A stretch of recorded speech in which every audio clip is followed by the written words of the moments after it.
Greetings, everyone, and welcome to another episode of the Critical Podcast. My name is Jimmy Good, and I'm but one of your hosts. And joining me, as always, my go-to podcast compadre, Mr. Joe Lever. Joe, you're looking just fine, like a glass of wine in the summertime today.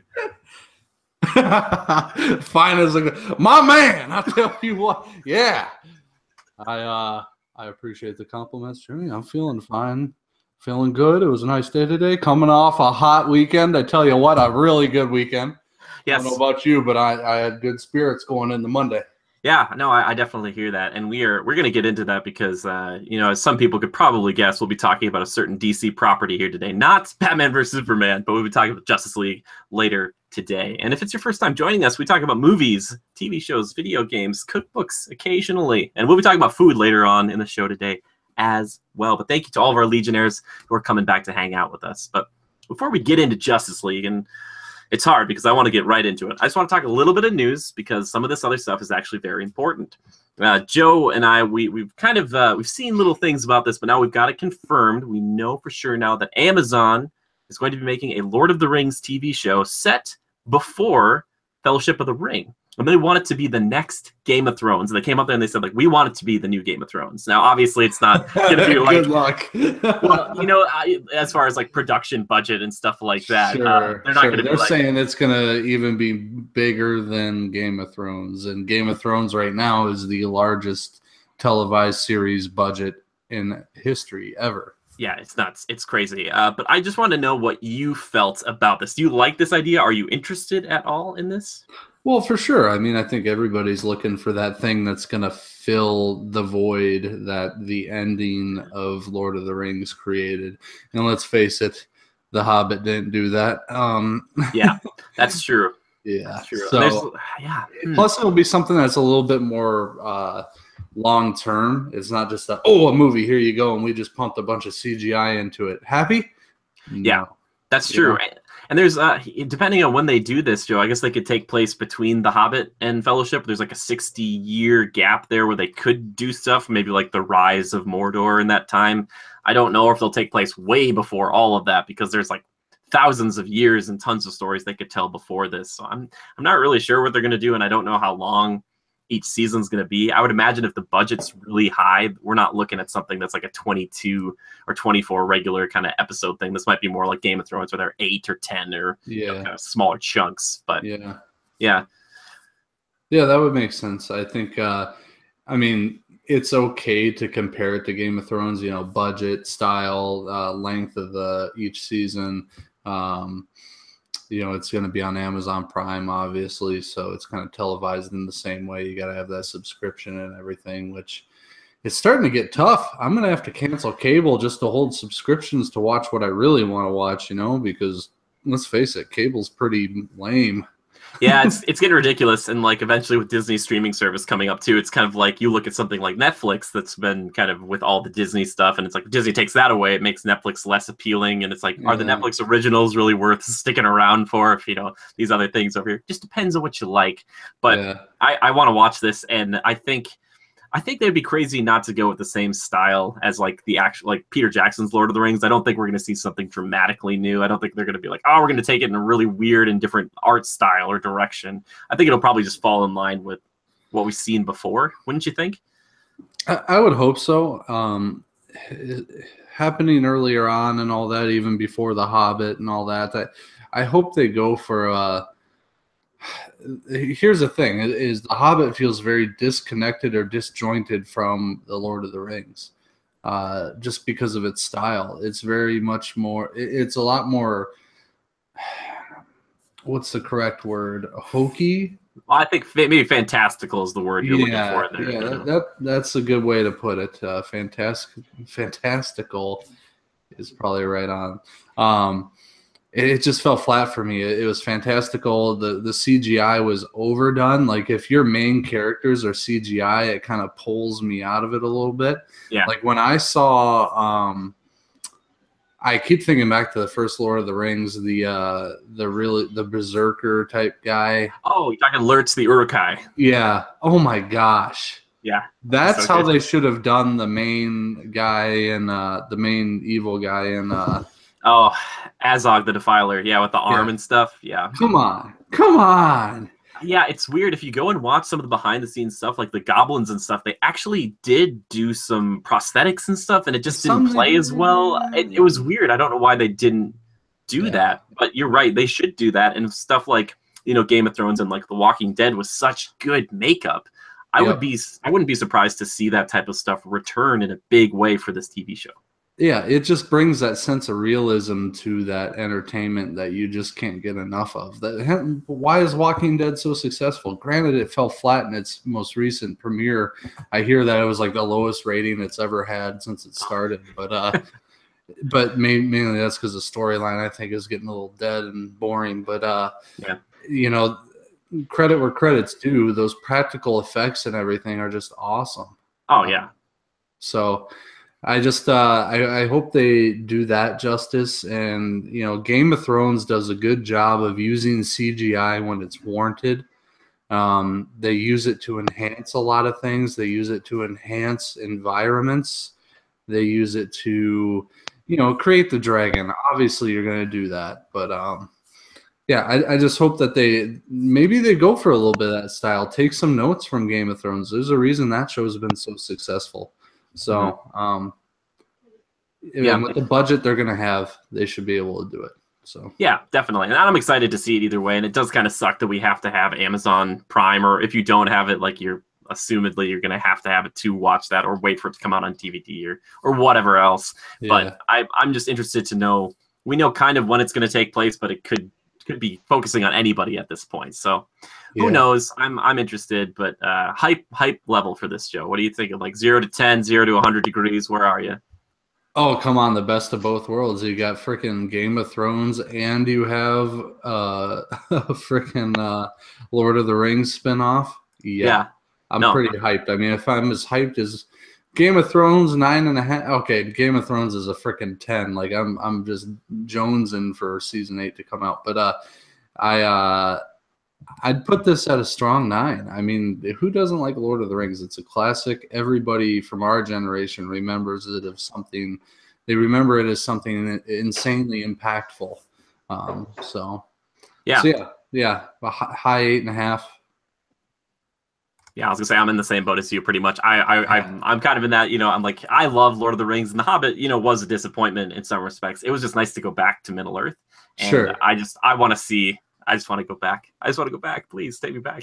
And I hope, this budget, if it's Amazon too. I watched the Man in the High Castle, and that show is really pretty good too. And I want to see a really good show with Lord of the Rings, because we haven't had anything for it like really good since Return of the King, to me personally. So if we could get a little more information on it, a little bit of marketing maybe, that'd probably hype it up even more for me. Obviously, as anything would. But yeah. Yeah, I think so too. So that's coming. We don't know exactly when. It might be a while. They're gonna have to produce it and do all this stuff. I'm sure we'll hear the casting and all that stuff as it goes on. Then maybe once we know a few key characters, we can start to kind of place it in the timeline. But still, really exciting. All right, everyone. We just had an amazing guest just stop by. Our friend Levi, who's been on the show before. Levi, thank you so much for joining us. Hey, welcome. Well, thank you. Well, it's good to have you on. Joe and I are just going into some trailers here, and we want your hot takes if you have any on these trailers. But 2 trailers, 2 of them: Incredibles 2 teaser trailer and Rampage trailer. Now, Incredibles 2. If you guys didn't know this, Incredibles is my favorite Pixar film. I really enjoy it. It's one of the best superhero films I think I've ever seen. I really like it. It's kind of what Fantastic Four should be. And this is just a teaser trailer. If you haven't seen it, you got like Jack kind of like playing with some new like laser eye powers, and he's kind of cute, and it's just teasing that it's going to be 2018.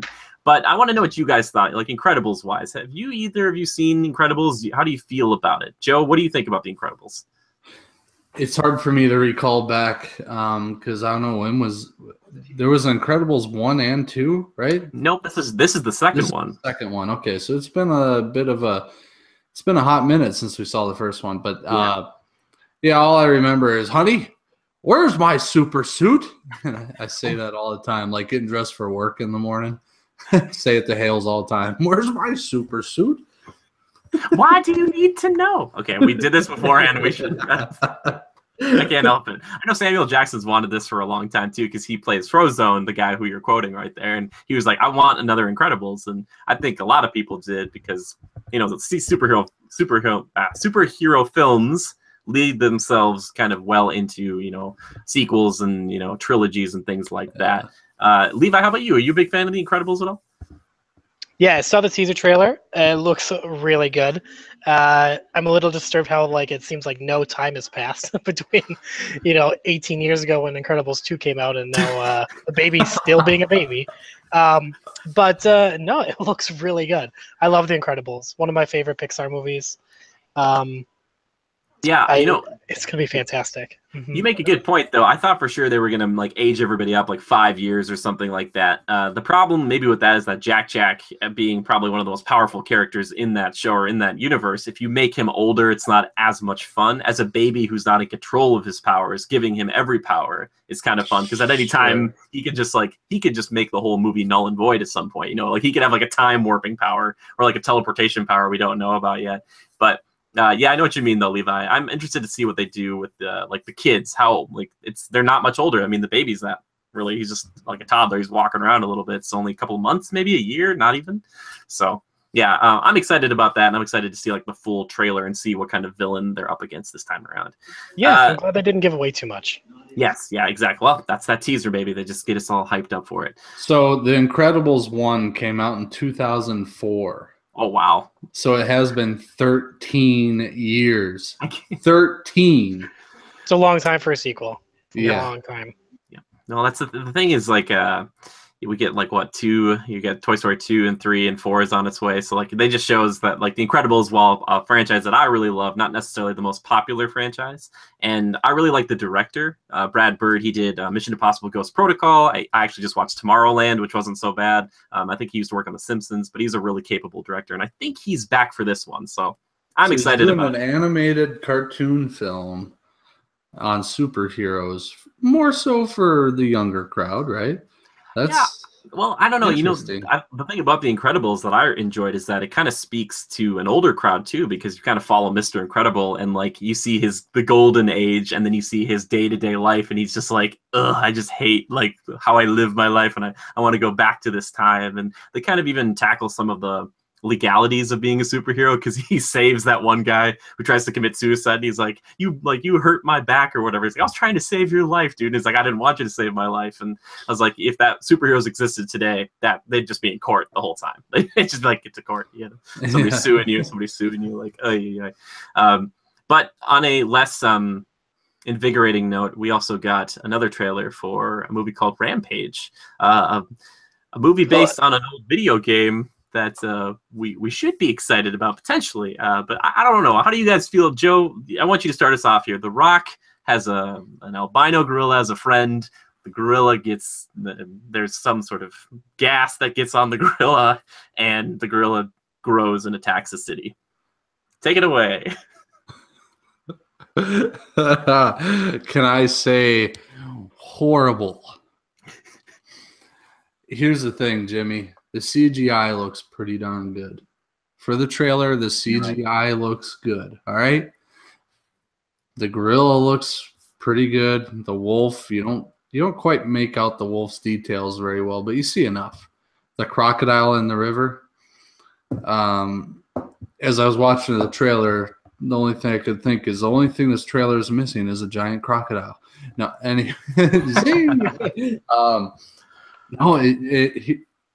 it looks like somebody took a script for one of those stupid low-budget sci-fi movies on the Sci-Fi Channel, like Lake Placid 5, and they took it and they're like, Dwayne, you think we can make this into a box office hit? He's like, I can make anything a box office hit. And yeah, here we are with this weird-ass movie that I just don't know is... It looks mediocre. It looks like it belongs on Sci-Fi Channel. Dwayne, what are you thinking? I don't care if you used to play this game on the arcade in a smoky old bar. Yeah, it may be nostalgic for you. Cool. And it may be okay. It may be okay. But, I mean, it's just a little blah. Oh, if from the makers of San Andreas, if that's not a clue for you, I don't know what is. I mean, that's come very on. true. Oh. We saw this trailer. I went with Levi to see Justice League, and we saw this trailer come a few trailers after what I want to call Welcome to the Jungle, but Jumanji, Welcome to the Jungle. And Levi leans over to me and he says, the only good thing about that trailer was the Smashing Pumpkins, and they're like, the world is a vampire. Yeah. And like that is pretty good. But yeah, classic song. I just don't know, Levi. If you want to chime in on this, you're more than welcome to. But The Rock's making some interesting choices later. We have a question about it we're going to address later. But for me personally, I used to play the Rampage games, and seeing this, this decision where they're going, it seems like they're going more of like a King Kong route, where they kind of have like the gorilla isn't the bad guy, and they're like the military is attacking him. And my question is why? Especially now when we have things like Godzilla and Kong Skull Island and Pacific Rim, where the bigger is best kind of thing, or supposedly, and now you bring it down a little bit. There's a gorilla and a wolf and a crocodile, and it just seems a little weird. They didn't really play up any of the video game aspects of it. How do the wolf and the gorilla survive so long? The second they get into a city, start ripping things apart. I mean, wouldn't you think that something would just swoop in military wise and just gun them down? I don't know. Maybe they're like no. Yeah, they're genetic mutations. They have bulletproof skin. Yeah, that's sorry. What's continue. Yeah, I know, it's fine. Levi, do you have any feelings towards this at all? Like for you seeing it in the theaters, where you're like, oh, this is okay, or do you even care about this at all? I had a few choice words that, if you remember, that evening that I spoke about that trailer. But Joe pretty much summed it up. That trailer looks like garbage, and it almost looks as bad as Pac-Man. Oh, you're talking about? Are you thinking of Pixel? Pixels. Oh, Pixels. Oh my gosh. Yeah, it almost looks as bad as Pixel, and that looked like horrible too. I don't know. Yes, the best thing about that trailer was Smashing Pumpkins, and it wasn't enough to save it. Yeah, I mean, Joe's got a point. The CGI looks decent, but the story, you can already tell, is going to be horrendous. Absolutely. Yeah. Here's a little tidbit for you. One word. Baywatch. Yes. Yeah. And I mentioned the reviews that Baywatch got. Yeah, and I saw that movie, and that movie's not good. Oh my gosh. That and like There's Jumanji. a funny moment here and there, but otherwise it's just stupid. Yeah, I don't know what Jumanji. I'm hearing people are pretty interested in Jumanji. I think it's going to be an interesting twist. Excuse my English. A little bit of a twist on the original. It looks like it could be fun. I'm not judging that one too early. I think that one, Jumanji's got a cooler feel about it, and it seems interesting. But this Rampage one, it's just, there's a reason why these movies of this style with the monster movies, they kind of stick to Sci-Fi Channel, low budget, because there's just really the main story there is, this monster's ripping apart the city that or killing people.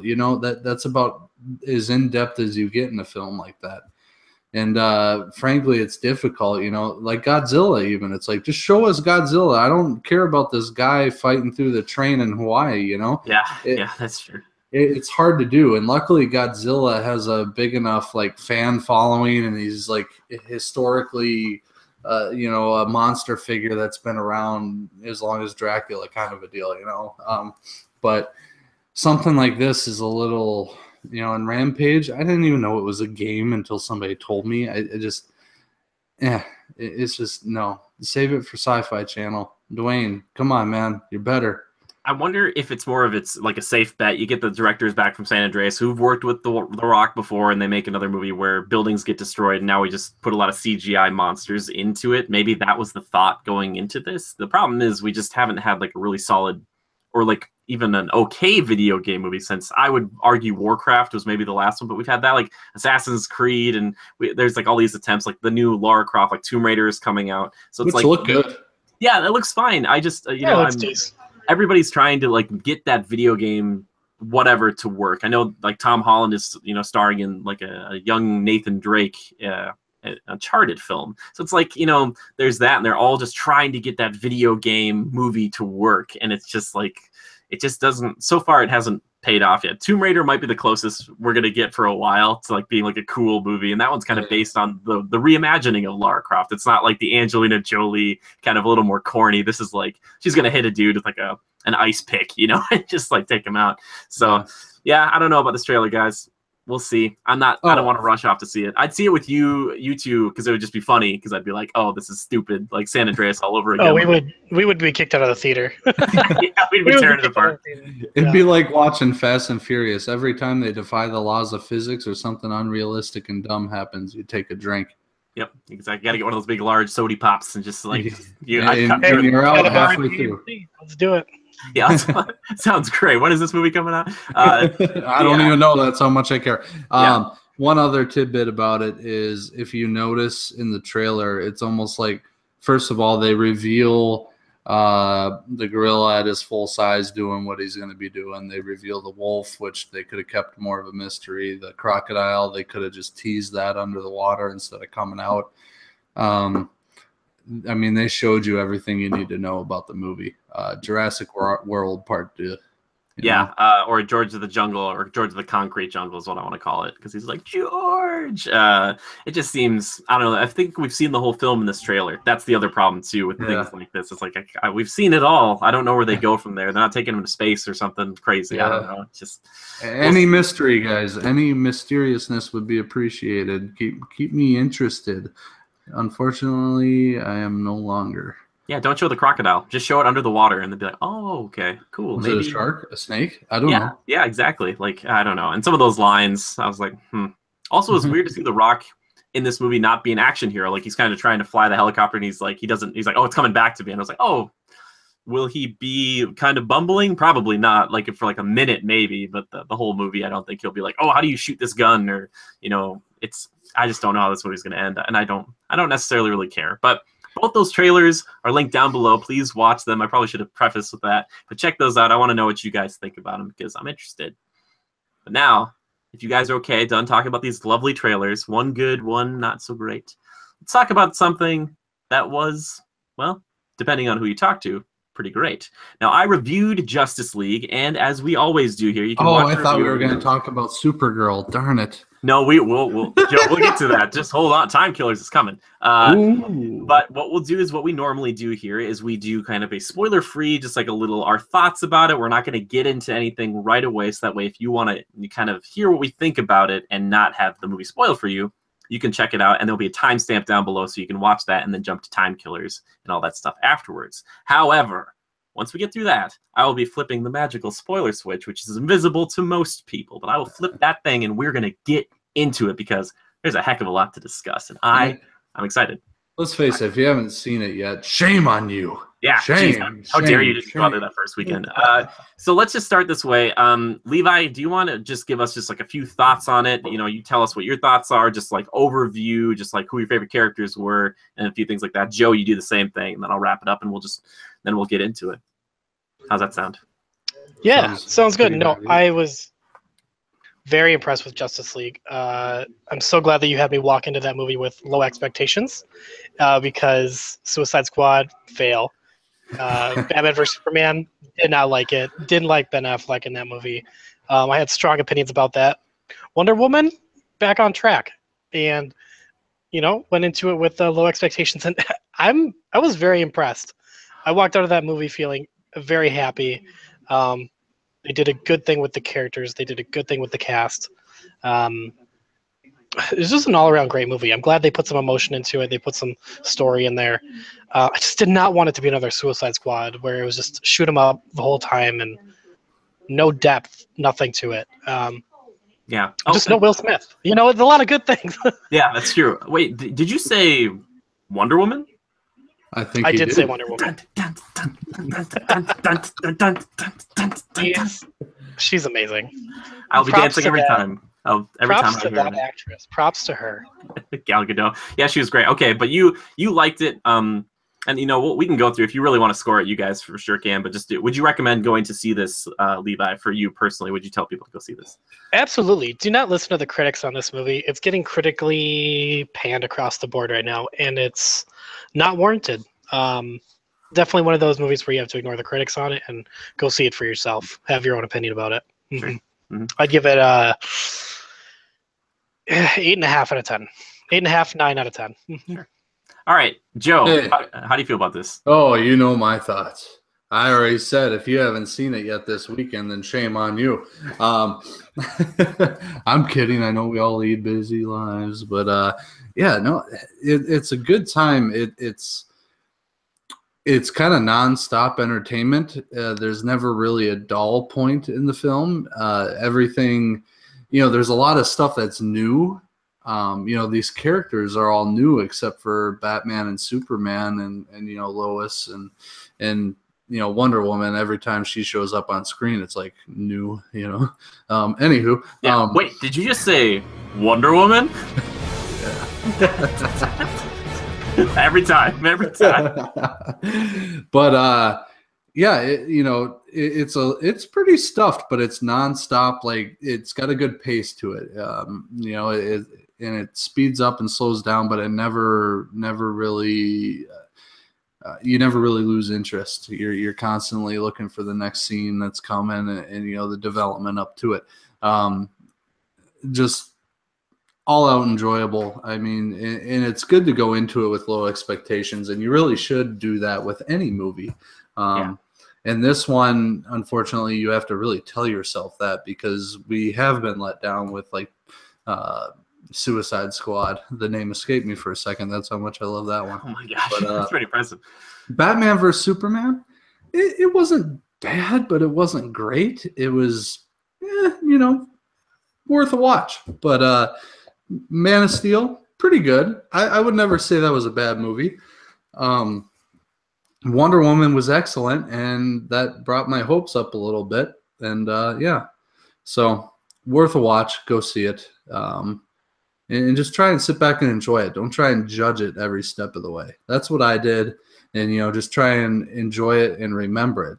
That way you can have conversations with your pals like this and really kind of take a look back.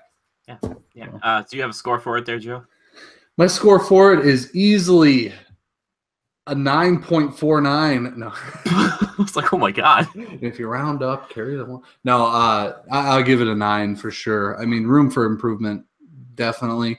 There are some things that, once we get in the conversation here, we can pick out, but a 9 for sure. The entertainment value is there, and it's fun. It's a lot more fun than Batman vs Superman. The whole theater laughed at a few points, but it wasn't like so joke. There wasn't such the tone of the movie. There wasn't so much humor that it was wholly taken as a joke. There was still the seriousness and the grittiness that you expect from a DC movie.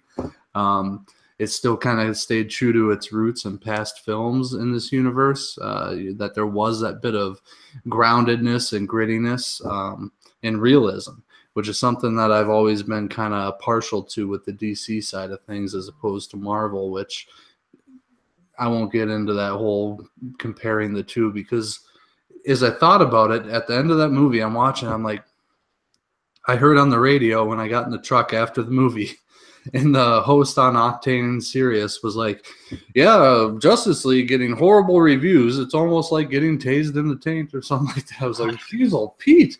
And I've seen a lot of mixed reviews. Like the critics are, yeah, I know. A lot of the critics are saying it's good, great, entertaining, enjoyable, yada yada. And then I have been seeing some of those other bad ones mixed in, but even my fiance Haley, she enjoyed it, and she's not really a superhero movie kind of person, and she thought it was a lot of fun. So yeah, I don't know. Cool.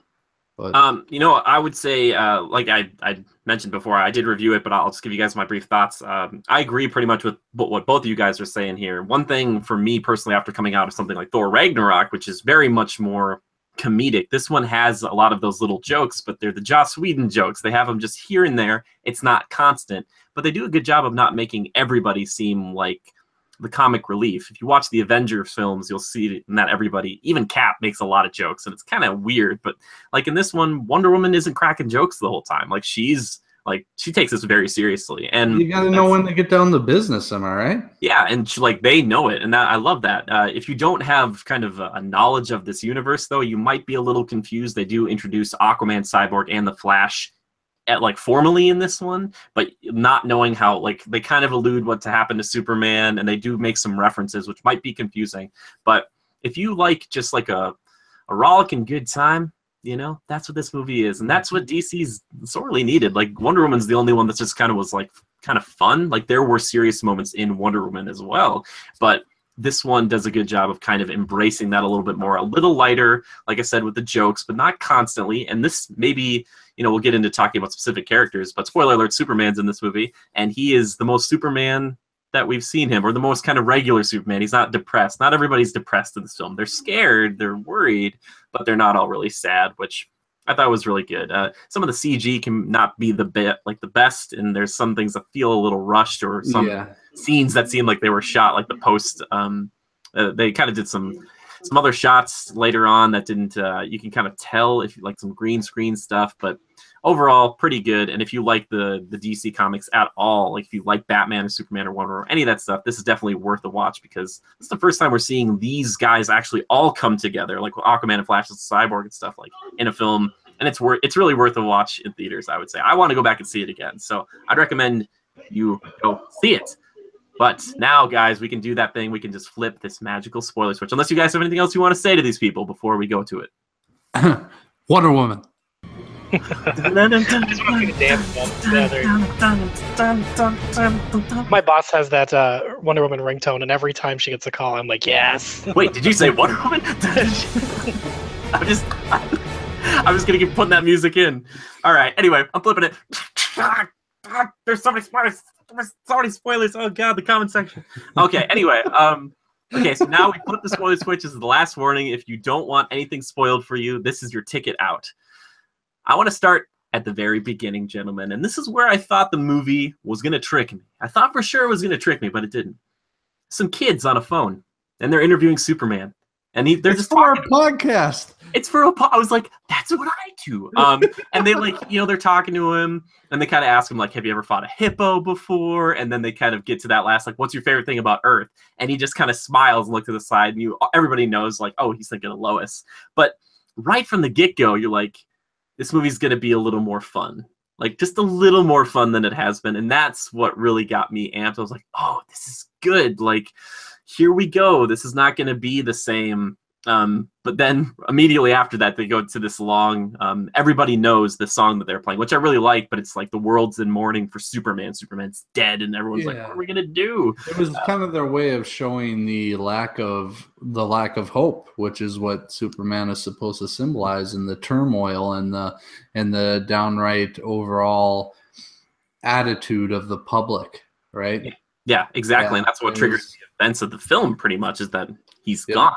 But that's right where I think a lot of criticisms come into play there, is that this movie does feel a little bit like, not a hodgepodge, but Zack Snyder and Joss Whedon. A lot of the slow motion, kind of somber, more imagery focused moments you can feel are very Zack. And then there's a lot of comedic, kind of jokey moments, which are the Joss Whedon screenplay things. And I think that's where some people are like, it's kind of a Frankenstein of a movie is what I'd heard. But if I didn't know that, I wouldn't have looked for it. I probably wouldn't have seen it. Yeah, exactly. I wouldn't have picked it out. But now that knowing that I know that, knowing that I know that I know that, that I know that I know that he knows that I know. Yeah, that you know that I know.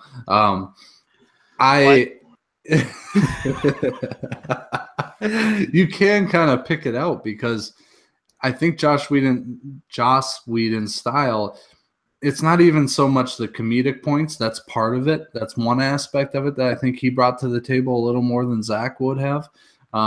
Zack does a good job, granted, but I think he needs that little bit of that little spark that Whedon can bring to the table, which is the comedy, which is a little bit more of a high-paced action. I feel like Joss's style is that, in that it's a little more, it doesn't give you a chance to kind of like, okay, Yeah. you know, it's a little bit more uppity, keeps you going, you know? So that's kind of what I take from it as I watched it and think back on how it was kind of pieced together. But I don't think you notice any disjointedness. Yeah, it just moves briskly. You know, Levi, do you feel like that at all for you when you watched it? Did you feel like it was kind of weirdly put together in any way? No, I didn't Maybe feel not. like you could tell the reshoots were there. I'm trying to think of a recent movie that came out that we knew reshoots were. I know Thor, they did some green screen Yeah. stuff. Like the trailers No, were not- different than the movie. Was I'm it like, Suicide Squad that they did a lot of reshoots? Suicide and you Squad could tell Yeah. They cut putting out the all those scenes Joker a into a lot. shotgun and just Yeah. firing it at a blank canvas and like, here, this is what we're gonna do. Poor Jared Leto's just like, am I in this movie anymore? They're like, kind of. Sort We of. may bring you back, we may not. I don't know. You might be out, you might be in. We're not sure. How do you feel about being in the Justice League? I mean, he's just like, oh, no. He's not in this movie. I felt that I liked the pace a lot in this film. I felt like it was pretty consistent. I didn't see any, too much jumping, and I noticed those things too very, very quickly. Felt good. Yeah, well, and you're a self-proclaimed lover of set pieces, Levi. And this movie being less than 2 hours, it does move pretty quickly. And you see Steppenwolf, this villain, show up and try to get the mother boxes. So he attacks Themyscira and he attacks a bunch of the Amazonians. And I kind of want to talk about that scene for just a minute. Pretty, like, kind of a cool way to establish the power of this supervillain. They're trying to get this thing away from him. And he's basically just ripping them all apart. He's cutting them all down. He can jump like super far. And like there's a moment where they're like, oh, you got the box away. And then he just kind of lands next to him and he's just kind of hacking them all apart. Did you guys like that scene or the Atlantis scene where he goes to attack that space and get that mother box? I did. I liked them both. I thought at first, knowing I saw a little bit in the trailer, Themyscira, I saw the Amazons. And I was like, how are they featured in this? I'm like, appropriate or not? I couldn't quite. I was like, how's that? How do they fit? And it was appropriate. And obviously with the whole mother box deal, it made sense. And it was interesting when they kind of went into that lore of what they were and why they had them. That was kind of cool. The three factions, the men, the Atlanteans, and then the Amazons. So they had fought Steppenwolf before and secured the mother boxes and hid them away, right? I thought that was pretty cool. And the whole flashback scene was interesting. But I was gonna ask, Levi, did you like that big war scene where they went back and they showed like a Green Lantern and they showed like the gods? Maybe Zeus was there with like lightning and stuff. Did you like that whole thing? I'm a big fan of Green Lantern. I think he's a really cool character. Obviously not Ryan Reynolds, but I thought that was awesome. I love that little cameo, and I really hope that we get some Green Lantern movie soon, or some action, or some maybe like thrown into the next, sequel here or there. It would be great to see. Yeah, well, they're coming out with the Green Lantern Corps movie soon, and I know they kind of teased that later on, in this movie and saying like there's room at the table for more. But that whole battle sequence felt a very, kind of almost Lord of the Rings. And Joe, you sound like you like that scene. Is there anything else in that scene that you really enjoyed watching? All this kind of the conglomeration of them fighting the parademons with Steppenwolf? Yeah, I almost forgot about that whole flashback scene, and that I remembered it, but one point that stands out to me is Steppenwolf retreating or reluctantly retreating, like his parademons are holding him back. He's still trying to like charge out there because his whole thing, the only reason he has control over those parademons is because he doesn't show fear, right? Because the parademons feed off of fear, which the Earth has a ton of right now because of the death of Superman, lack of hope, and they're kind of broken and all that. But it was interesting. That was kind of a big point in that flashback. But I forgot about the whole old gods. They refer to the old gods and the whole. They bring that mythology, that Greek mythology kind of into this realm of reality, which was really cool. I keep forgetting that they do that, and that Wonder Woman is technically a god, sorts, goddess, excuse me. But and that, for some reason, that always gets me jazzed. It's like, well, she's like kind of part Greek god. Like she's technically like more powerful than anybody. Yeah, she's very strong. For sure. But yeah, the fact that they're like the Atlanteans, the men, the Amazons, and even the old gods were involved in this war. And I mean, the old gods at your side, you got to feel somewhat confident, right? Yeah. And I think, was even Ares involved in that? I swear I saw him in there. He could have been. I'd have to go see it again because there's a ton of different people. There's so many races fighting, and you're like, what's happening? It's very quick. They don't linger on it. So speaking of that flashback, a big part of it is, every time he would kill somebody with his axe, he turned them into parademons to fight for him. What did you guys think of the parademons overall? For me personally, they were fine. It didn't seem like he had to kill them outright to do that, but they did show a guy transform. He somebody fell and he kind of got up and did that. Yeah. I thought they were fine. The introduction of the parademons with Batman, he gets this crook and he kind of holds him out over an apartment complex and he's trying to lure a parademon out by using fear, and they kind of introduce him that way. They're fine. They're just kind of like the Chitauri from Avengers. I don't know, Levi, do you have any feelings on the parademons? I mean, it's just the masses, to kill. I wasn't a huge fan of the villain nor the parademons, honestly. They didn't really allude to either how they did come back as that form. That kind of bugged me. Yeah, in other movies and shows, Game of Thrones, Walking Dead, they tell you how these characters come back as this, but they just went right into it, which was fine. They were okay. Yeah. I think they're a little quirky, they have the eye goggles or whatever, which I always thought was weird. I felt like they should have been more of granted they're monstery, but if somebody's mutating into one after falling on the battlefield, I feel like they should be more monstery and bio. Why all of a sudden an inorganic set of goggles shows up and their eyes glow? I don't know. Sure. Maybe I need to take a harder look at them again, but that kind of bugged me a little bit. I think they should have gone for more of a straightforward, organic look.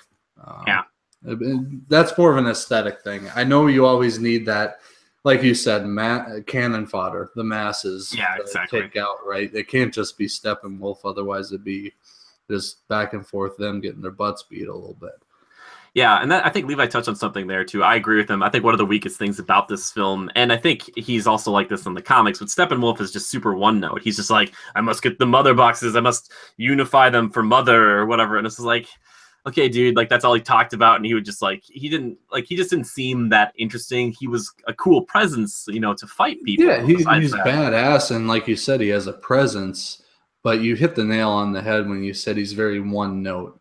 He's intimidating and everything, has the presence, but he is one note. You don't get a lot of development out of him. You don't know why he does what he does. He's just the conqueror of worlds, so to speak.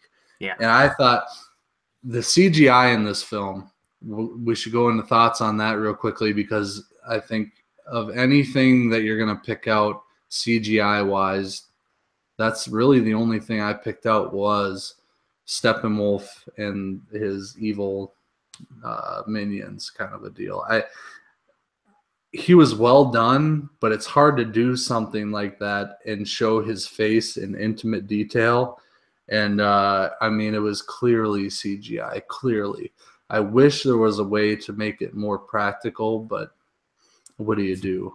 Well, I just look at something like Warcraft, where they have those orcs that look just so freaking good, and it's what can you do to make your characters look like that? I know that's Weta and stuff like that who worked on those, but I just think because of that, it kind of pulls away from his presence, because he's never really there. There's kind of there's a dude there, but he's not really there.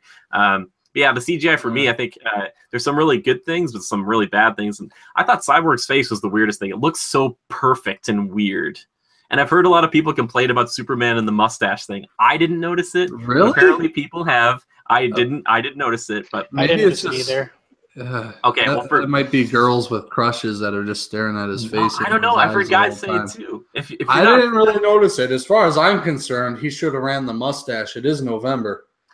So if you're not familiar with it, he is under contract right now with Paramount because he's the villain for Mission Impossible 6, and he's supposed to have a mustache, and Paramount would not let him shave it off for Superman, so when they did reshoots and other things, what they had to do is spend a lot of money and a lot of time, and I looked into this, like weeks and weeks, to digitally remove his mustache and put his lip on there. Who covers that insane. cost? You're telling me Warner Brothers is just like, well, okay, we'll just digitally remove it. Are you saying like Paramount, we got to work something out here? You guys got to cover 30% of the cost or something, or it just all falls on Warner Brothers? I think it's all Warner Brothers. I think he was contractually obligated, and he's just like, there's nothing I can do. It's not like two parents doing like a custody divorce thing. It's like, all right, here's the deal. You pay the alimony, all right, you know, like, they're like, well, no, he's got to shave the mustache. And it's like, no, he's not going to shave it. He likes it. He loves it. He loves the mustache. That would have been great. People were joking, saying like he just has his cape in front of him a lot of the time. He's just like always doing this. It's me. I'm back. I'm back, everybody. But yeah, Levi, is there any CG in this movie that you liked or didn't like per se? Just to piggyback off of your comment, Steppenwolf did not look the greatest. I didn't notice the Superman thing at all, but no, I didn't think the CG was that terrible. Yeah. I thought it was actually pretty decent. So yeah. Do you guys like the effect around Flash when he ran around? I thought that was pretty cool. Like there was always lightning like coming out of the Speed Force. Like when he'd stand next to things, like things would get shocked. I was like, oh, that's kind of different. Like I haven't seen that before, really. Yeah, like I thought it was an extreme fire hazard. Like every time he stopped, like he stopped in what was it, the Batmobile, or up on that platform in the Bat Cave, and he stopped, and all of a sudden you see like the sparks fall, like somebody was just welding. It's like, you guys need a fire watch. I don't see a freaking hot work permit. Show me the paperwork now. Where's your fire extinguisher? I don't see one anywhere. Is this building sprinklered? Yeah, that's Batman's probably got sprinklers in the ground, and they'd shoot up. And it's like, oh, it's water. So here, you know, the CGI. I have no complaints. I think Steppenwolf, it's just hard to do. I mean, even in, you know, I would say he's almost as good as like the Hulk or any of those other CGI characters in some of these superhero movies. I mean, it's hard to do something of that scale in somebody that's featured so often and make them look extremely realistic. I mean, the detail was there and everything. It's just sometimes textures don't translate well with CGI. You know, his scale is just so huge. Personally, I think if you didn't have to do that huge scale and you could just get some really big guy, and for the close-up and stills maybe, and the less, you know, snapshot scenes, like fight scenes, you just, when he's just standing there talking, you did a real person with prosthetics and all that, like Hellboy style. Sure. That would be really cool, you know. You know, you can always put somebody on stilts, that sort of a deal. And then for the high action, fast paced moments, you know, you'd use a CGI like it's supposed to be used. But I don't. That is not a deterrent for me with this movie. Clearly, with the score I gave it, it wasn't. That's one of the things that needed to be improved. That's why it's not a 10. You know. Yeah. But getting to the other reasons why it's not a 10, I look at it and I think, man, there's so many things I want to know. Like, how did Flash make that suit? You know, and Bruce is talking about it in his little locker apartment. He's like, oh, yeah, high abrasion resistant. What did he say? I'm a competitive skater. Yeah, he's like, they use stuff for the space shuttles and stuff, and he's like, I'm really competitive. I'm a really competitive skater. Or ice dancer or something like that. Yeah. It was, you know, a funny moment when it was appropriate. I like that. Yeah. And in a lot of ways, I thought Flash was going to be a big running joke throughout the whole film. And to a certain extent, he was a little bit, but I don't feel like it was ever over the top. And when he was, it was at appropriate moments. Yeah. It made sense. Like if I was in his shoes, would I be saying something quibby like that? Yeah. But I want to know, like, how did he make that suit? Where did he get the resources to make that? And then it held up through that entire battle and all that and all the happenings. What else do I want to know? Aquaman. I don't know, you know, with the way they're introduced, how do you flesh out any more? They gotta. It's the standalone films is what you're asking for. That's the thing. Is the problem is like with Avengers, they kind of did those and But then they came together. here's the thing, Jimmy. They did it in reverse, but I think it's gonna work because I'm asking myself all these questions. They left me wanting more, Sure. right? Yeah. So that's good. So when that standalone film comes out, it's like, yeah, I want to know how all this came about. Like, what the heck's with the armor? Why isn't he at Atlantis all the time? Oh, he's kind of exiled a little bit, or Sure. they got consider my senses tingled. Your curiosity's been piqued.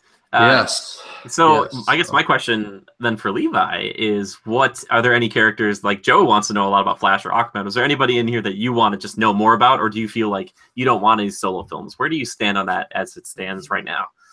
I would much prefer an Aquaman solo film than I would a Flash solo film. I was not super impressed with that character. Ezra Miller's weird. Yeah, he's a weird guy. And he's fine. At least he wasn't as twitchy as Jesse Eisenberg. But I just I didn't like his jokes, and I care much more about Jason Momoa than anybody else, especially from being from Game of Thrones.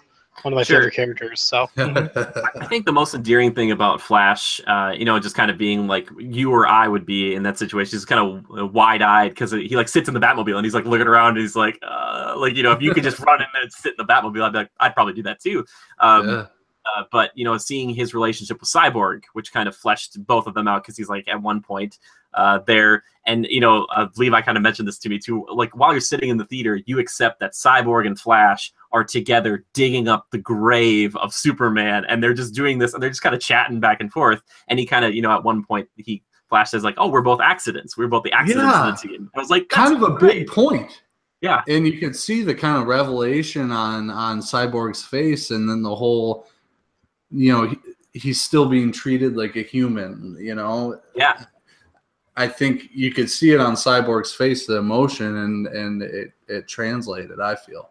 And then later on through the movie, it translates. Cyborg being a part of the team, realizing that he can have not a normal life, but an existence that he can be happy with, right? Sure. So. Yeah, well, I also love the whole, he's trying to get him to do the fist bump, and then later on, after they all win, they do a shot of all of them together, and they're both kind of fist bumping off to the side. They don't, they don't show it, they're not like, oh, look, they did he's just kind of giving it to him. He's just like, yeah, we did it. Yeah. Also, I kind of think, Flash, I was more worried about him personally. I know, Levi, you weren't as big a fan of Flash, but I think they did a good job of kind of making him, he was much more of the comic relief, and having him play off Superman, or having him play with, Cyborg and stuff like this, or just being terrified of Aquaman at maybe one of the best moments in the whole thing, where Aquaman is sitting on the Batmobile, but he is touching the lasso of truth, and he's just talking and talking and talking about all this stuff, and they're like, hey, and then he walks up to him and he's like, if you tell anybody about this, I'll kill you. And he kind of walks away, and Aquaman, or even Flash is like, I didn't hear anything after he said we're all going to die. Yeah, I like that. You mentioned that moment, and Wonder Woman. Okay, you can go on. She has the lasso of truth on him, and nobody knows it. We don't know it. We're just like, oh, we're having a little bit of a moment here with Aquaman. And all of a sudden, you start to realize it seems a little suspicious, and he's divulging, he may be working for the enemy. You don't even have any superpowers. What was the other one? And then you're what did he say? You're gorgeous. You're beautiful or something. Yeah, and then what else? You're gorgeous, and then you're not savage. What was the word? What was the word he used? I don't know. We might have to look this up. You might need to I don't remember what he quoted, yeah. It was the perfect word for her, too. But it was a good scene. I mean, that was a very... yeah, it was so great. And then Bruce is kind of like, and he notices, he's like... It was great. And Jason Momoa, some people were like, okay, it's not your typical Aquaman. Aesthetically, we thought, I think a lot of people thought this, man, his design, the character... looks awesome, right? Super imposing and all that, and kind of more badass as opposed to what we would picture Aquaman as, with the tights and the orange and the green. This was so cool. I mean, and much more earthy toned and legitimate, I felt like. So in speaking on that some more, you know, that was just a standout moment for use of comedy when it was appropriate. And of course the whole theater laughed during that moment. But anywho, moving on, the aesthetics of the movie overall, and I don't want to get into the environments. The environments were all pretty good. The character designs, there's something that's just top tier as opposed to like your television series designs. Some of those are pretty good, but these are just top tier, and they're really well done. Aquaman is a good example. I don't need to get into the details. You can just see it. It looks great. His suit and all that, the armor, the trident. But then you look at like the Flash. I thought his suit, at first I was like, man, his suit seems way over the top in all the trailers and the media. But then watching the film, they did up close shots of it, and it's like tied together with like cable and that sort of thing to help it stay together, or like some sort of bungee. And like the neck to the helmet design, did you notice how it was like graded, or like it was like tiers of level for maybe for like movement? So it was like segmented is the word I was looking for. Segmented in the back, and it was really neat. His suit was really well done and really cool. Hence why I want to know how the hell he made it. Where did he get the resources? Anywho. Yeah. It's like a Spider-Man with Tobey Maguire in that original. I'm like, he just drew it, and then it just one day it just showed up. He just ordered it. I want an explanation, dang it. Or he made it in Spider-Man. He's like, I made this. Okay. Batman. There's a moment where he's laying on the ground. He gets knocked down or something. Oh, Superman hits him, and he's laying in the lawn in that park or in that square. And they do like an overhead shot of him from above, and it's just looking directly down. Immediately I like looked at every detail of his suit because the lighting was so good, and you never get a chance to really make out every detail of him. And the first thing that grabbed my attention were the boots. You know, Batman typically he has those real just like very standard low profile boots, flat sole. Here they were almost like combat boot style, but not, you know, a little done up. It was just neat to see the really realistic materials. Like they really show off every detail of every one of their suits, and it's awesome. Wonder Woman, Aquaman, you know, the two standouts for me were Batman and the Flash.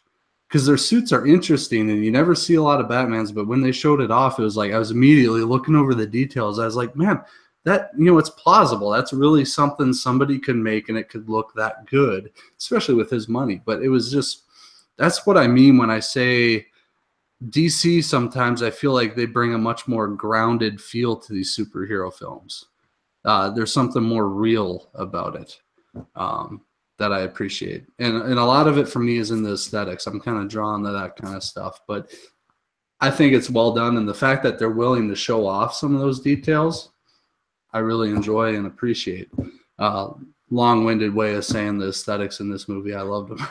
Yeah, they're much more colorful and bright and stuff. I think that goes with the tone of the film. The textures and materials.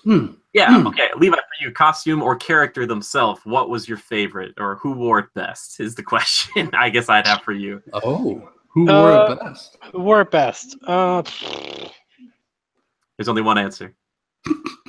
Yeah. I can't say that. Not yet.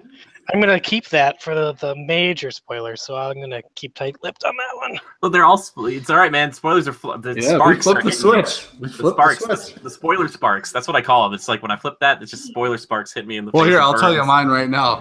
Who wore it best? Gal Gadot. Yeah. Wait, you didn't say Wonder Woman. Oh, yeah. Same thing. Yeah, pretty much. If I saw her, I'd be like, Diana? Yeah. Alfred. Yeah, Alfred was probably the best.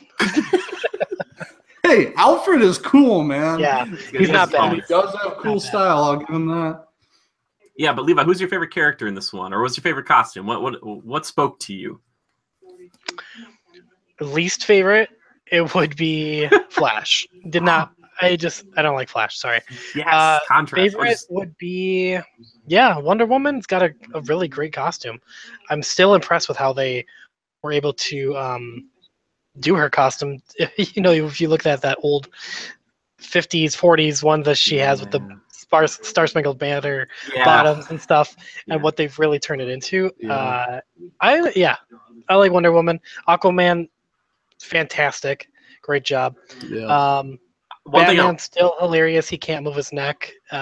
He's having issues with it. I want to say one quick thing before we keep going. Wonder Woman, I love that they actually have that design. Like the other Amazonians have like that design. It's not just her. Like when they met the Themyscira, it's like that's just like the armor they wear. It's like everybody looks like Wonder Woman and Themyscira, but like she's just the only one who's out and about doing it. I'm like, oh, that's cool. Like I like that. That's good. Mm-hmm. It's got a much more earthy, real, historical aesthetic to it. Am I right? I mean, it just they punch up the color though. Sure, but she gets that armor off of the pedestals and that. Oh yeah, it's significant to the culture. Yeah. It's cultural. Exactly, and they hit it home. I think Aquaman's is almost. I would never say too flashy. It's just flat out badass, and it's really well done. If that was, I mean, it was a real suit he was wearing. I kept looking at the legs and the boots. I was like, how. Man, could he even walk in that? I wonder. I mean, I assume he could, but man, what a cool suit! Oh man. Sure. And then, sorry, Levi, you're kind of going down the list of stuff, and one we haven't talked about really is Superman. Levi, how do you feel about Superman? The look of him nowadays? He's much more colorful. Yeah. I mean, I think his suit's pretty on point. I mean, it's not spectacular. It's Superman. How gussied up can you make him be?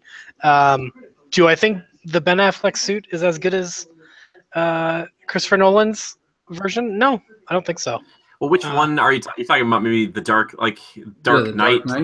Yeah, I think the Dark Knight has like probably the best suit where he can finally move his like head and it's, they make a joke about it. And he's like, I'm not too fan of like this big bulky tank Batman, but I thought for sure he was going to put on his Batman vs Superman suit. Yeah, like he's fighting the big guys. Suit? Yeah. He's like, you know what? I'm just going to trashed, man. He couldn't rebuild it. It was trash. He's like, I can't do it. He's like, I also like, and I was talking to another friend about this. I was like, I enjoyed that Batman didn't try to fight Steppenwolf. Like he's like, hey, Aquaman and Wonder Woman, you guys take care of that. I'm going to fight the parademons. Like he wasn't going to try to go toe to toe typically with these things unless he had his big. He's getting old.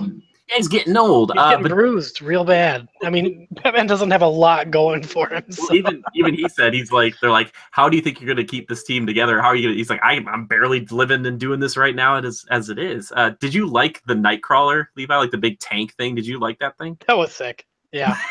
That was kind of a Fast and the Furious moment for me. I took a drink and they defied the laws of physics a little bit.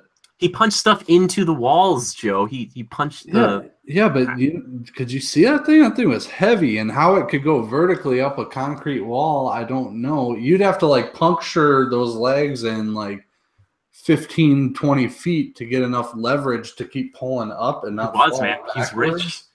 Yeah, he's rich. Whatever. He's rich, man. That's how they got the. You make a good point, though. I mean, Batman's not going to go toe to toe with Steppenwolf. He doesn't have the durability of these other heroes, and but he knew his place and he played it well.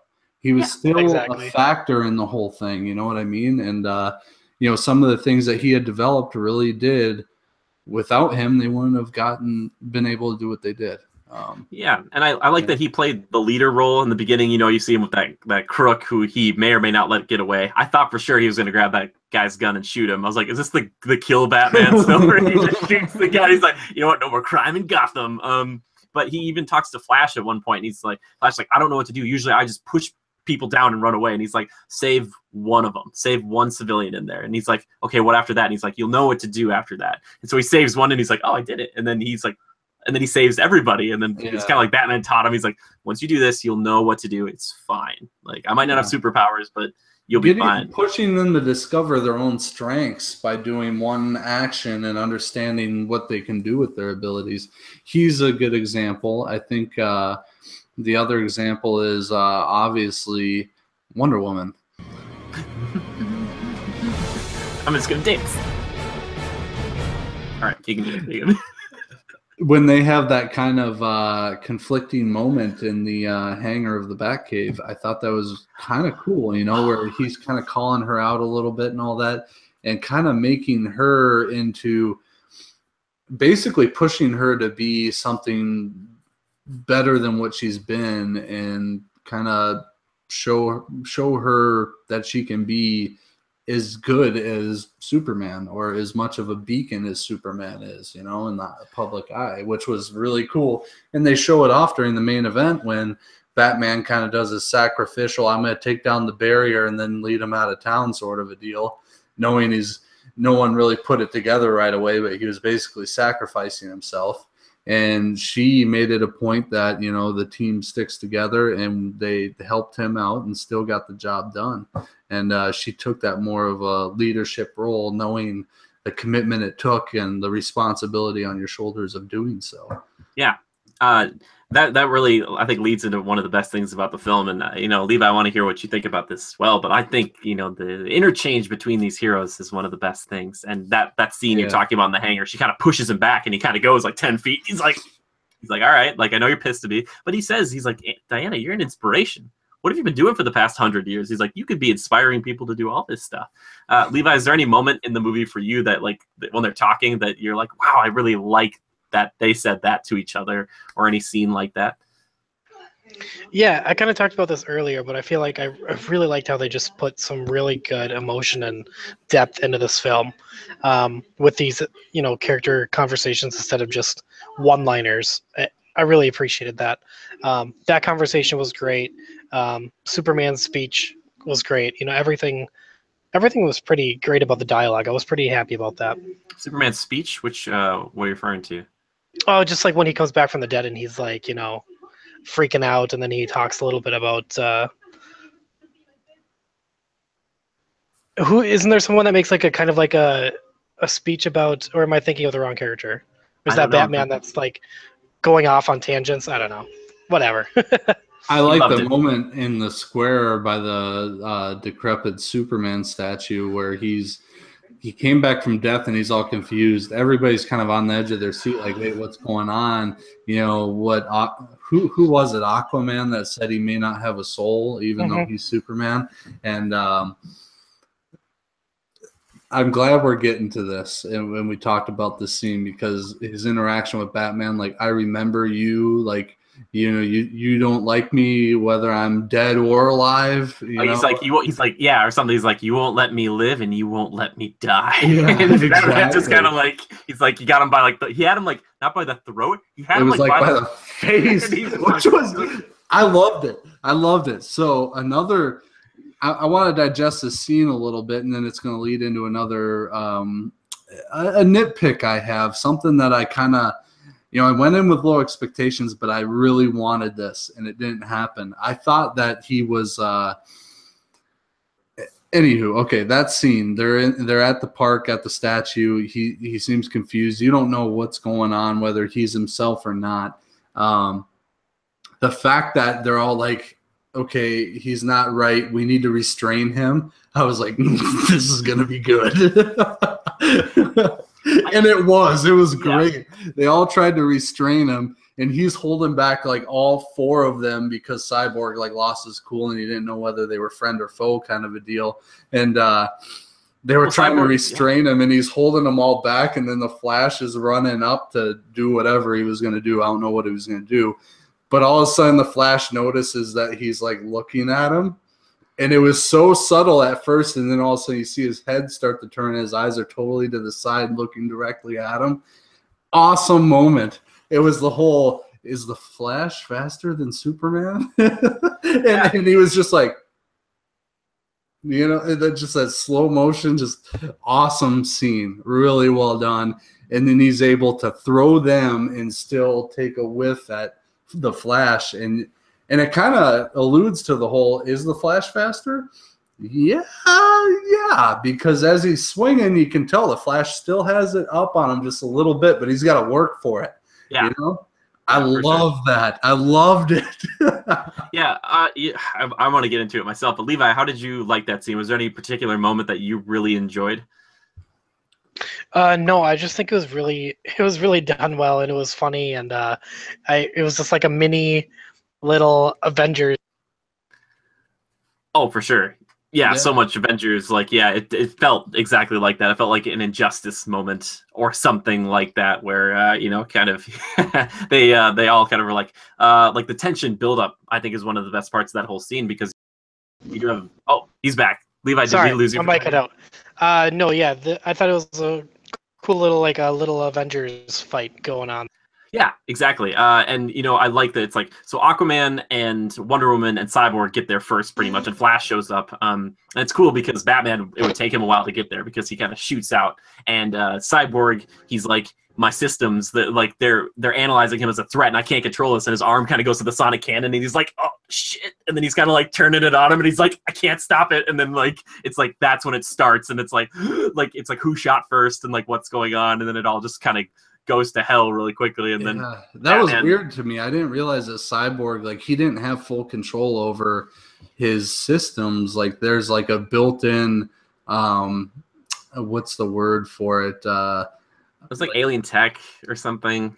Well, I don't know. Part of the mother box technology is him. Yeah, exactly. I mean, basically his powers are limitless. Like, he can control and dissect anything through coding and all that, and it's almost a little overwhelming what his capabilities are, but like a supercomputer times a billion.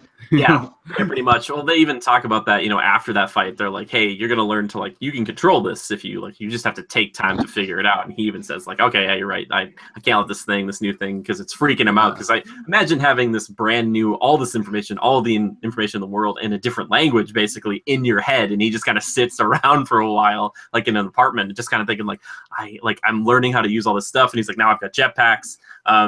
That whole scene, and then Bruce says, when Superman starts going crazy, he's like, we gotta bring out the big guns. I'm like, okay, here comes the kryptonite or whatever. And he kind of, does that, and he kind of picks him up in the face. He's like, do you bleed? And like, I was like, oh, they're doing a callback, that's fun. It was good. And then it was a classic Hulk. Okay, it was a classic Hulk and Black Widow moment where Lois Lane shows up and sun's getting pretty low, big guy, and kind of calms him down, and that whole, I was like, hey, it's this scene. But I love that, and then like the shot to Batman that you were talking about, Joe, where you're seeing his whole outfit, but he's just like, yep, something's definitely bleeding. Like there's a lot more of that stuff in this, very Joss Whedon-y, jokey kind of like this was a big moment, but we can still have a little bit of humor in it. I think it was one of the best scenes in the movie. You get all the heroes together, and you finally bring back the most powerful hero, which was based on a similar line to the first, to Batman vs. Superman, where it's like, Bruce is like, if there's even a small fraction of a % chance that we can bring it back, we got to do it. It's like, somebody's got to talk to Bruce about this whole, like, small if there's 1% fraction of a chance. Like, I get where he's coming from, but it's still like, he's like, we got to do this. It was cool what they did. Here's taking off from this scene and the whole reintroductory and resurrection of Superman. I want to get into that a little bit and what I expected versus what happened. I thought it was cool what happened and what they did, and using the mother box technology and the power of it in order to bring him back was really cool. And the idea made sense, right? They took him to the amniotic chamber or whatever in the ship, which it all made sense, and an electric charge with the activate the power and all that. Cool. Cyborg's involvement always made sense. His ability to kind of whatever he's doing to control the mother box or activate it. All right, so when they brought him back, I thought for sure that it was going to be like a letdown failure, like he doesn't come back right away. Oh, and maybe they'd pick him up, set him back in the box, and shut the lid or something, and then they go off because they something happens. So I thought it was going to be a failure, and we were all going to be kind of like, and like I wonder. I mean, is he still going to come back? Like, what's going to happen here, Because I thought for sure it was going to be a thing, like, because they show in the trailer, Alfred, and I don't know when this happened. I got to think back. I can't place it, but Alfred looks at somebody. He's like, let's hope you're not too late. And it's got like a red shoulder, like the cape and stuff like that too. There's even a shot there, like where Bruce is looking at like a digital image of Superman. There's a lot of stuff that got, I think, just chopped out. Or Cyborg kicks the cop car and saves that dude's life. There's a lot that is in the trailers that is not in this movie, but I think it's for the best. So yeah, but I think it would have been something that would have been cool if Superman. I mean, that conflict in the square and all that, we loved it, right? It was great. But part of me wanted it to be more. I wanted it to be more impactful when Superman returned. I wanted it to be like he's the one, the goosebump moment where he sweeps in and you realize that he's back and he comes in and he's helping to, complete the mission, so to speak. So I thought for sure it was going to be him in the black Superman suit. Shows up, Alfred's like, "It's you. Let's hope you're not too late." And then he flies. He gives the location. He flies off. Like, I thought for sure it was going to be like one of those like soft moments where he just floats up to Alfred at the Batcave. Like I thought for sure. And I thought we were going to see a black suit. The whole resurrection deal, different color, and it didn't happen. But the whole Lois Lane thing, Wonder Woman. Oh, sorry. Yeah. Batman says that she was the one who kind of tipped him off or gave him the idea to bring Lois in as like the failsafe. I forget what that was that tipped him off to do that. It was something she said to him in a conversation earlier in the film. But Steve Trevor or whatever. Yeah, something of that nature. And so he took that and okay. So Lois was the big guns, and it worked out because WW asks him, "What made you bring in Lois?" And he's like, "It was what you said earlier about And I thought that was cool. They're feeding off of each other. They're getting ideas from each other like a team. They really do a good job of accentuating the fact that it's a team now, which was really, really good. And it's just in little ways like that, the way they fed off each other for certain things. Bruce pushing Wonder Woman that way and yada yada. And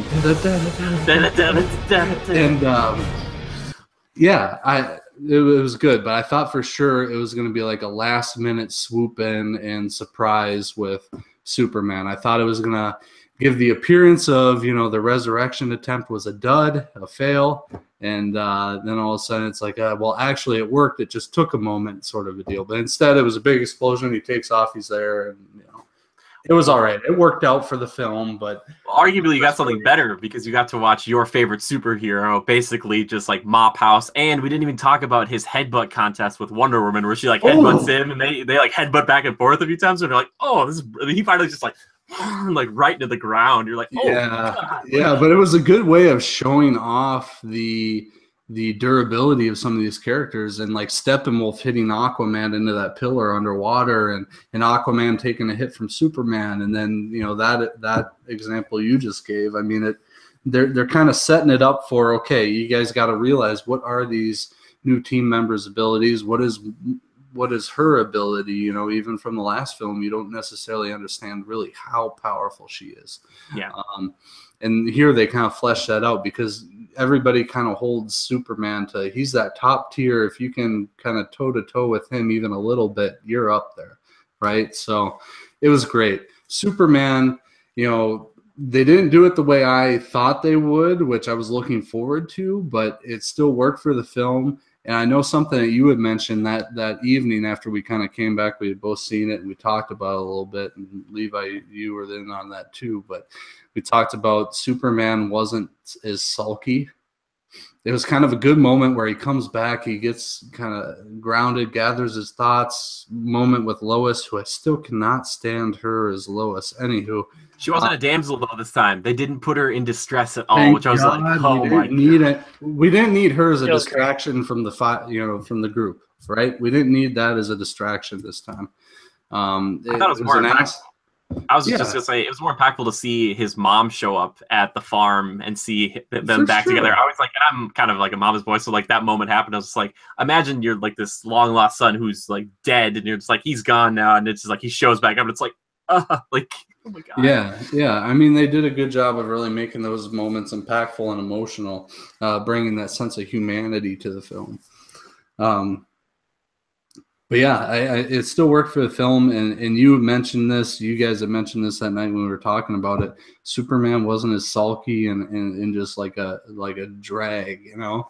He came back, and as soon as he kind of got back to his normal self, was able to gather his thoughts and realize who he was and remember things. He came back, and he was almost like rejuvenated, like to have life again, you know. Like I really That's just the Joss Whedon treatment. Yeah, but he's like, I'm really glad, or I hope I don't die because I really like being alive, or whatever he said.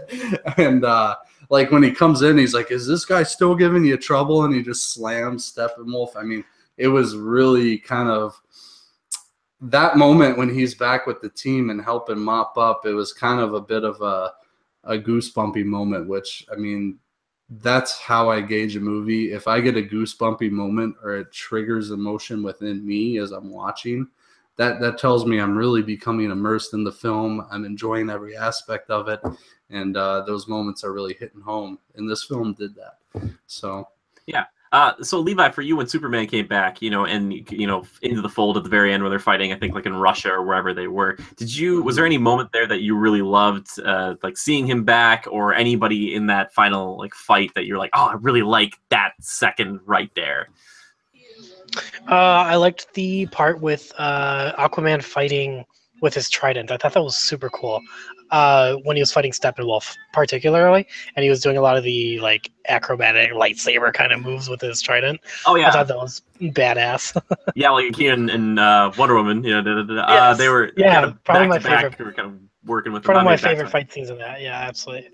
that Yeah. was cool. They show off Aquaman's durability and stuff, and like his move set and all that. It was neat. It was kind of awkward when he showed up in the tunnel, like he just appeared. It's Yeah. like new, I don't know. I kind of let that one go a little bit, and it was cool when he held back the water and all that. But yeah, I agree with you, Levi, with his his moves with the trident and all that, and being able to fight with it. And eventually, he does get a stab in on Steppenwolf in the shoulder and all that. But yeah, seeing those two combo against him was really cool, and they kind of did a few things where she would hit him, and then like he would hit him really hard or something.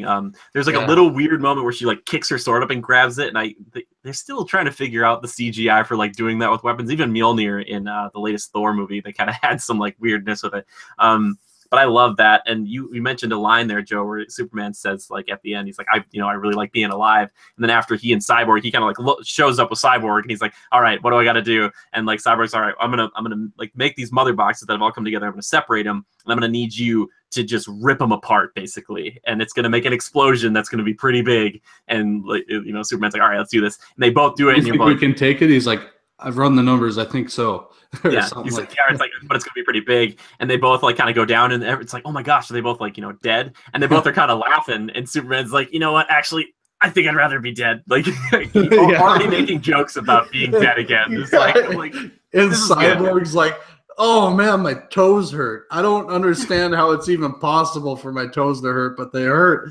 Yeah, that was like, that was such a shawarma Iron Man where like he dies and the kind of thing, and they bring him back. It's like, oh guys, we should just take a day off. Let's just call in tomorrow. Let's just let's go get some shawarma. Get some shawarma. Just undercutting a big kind of moment, but it was still really good.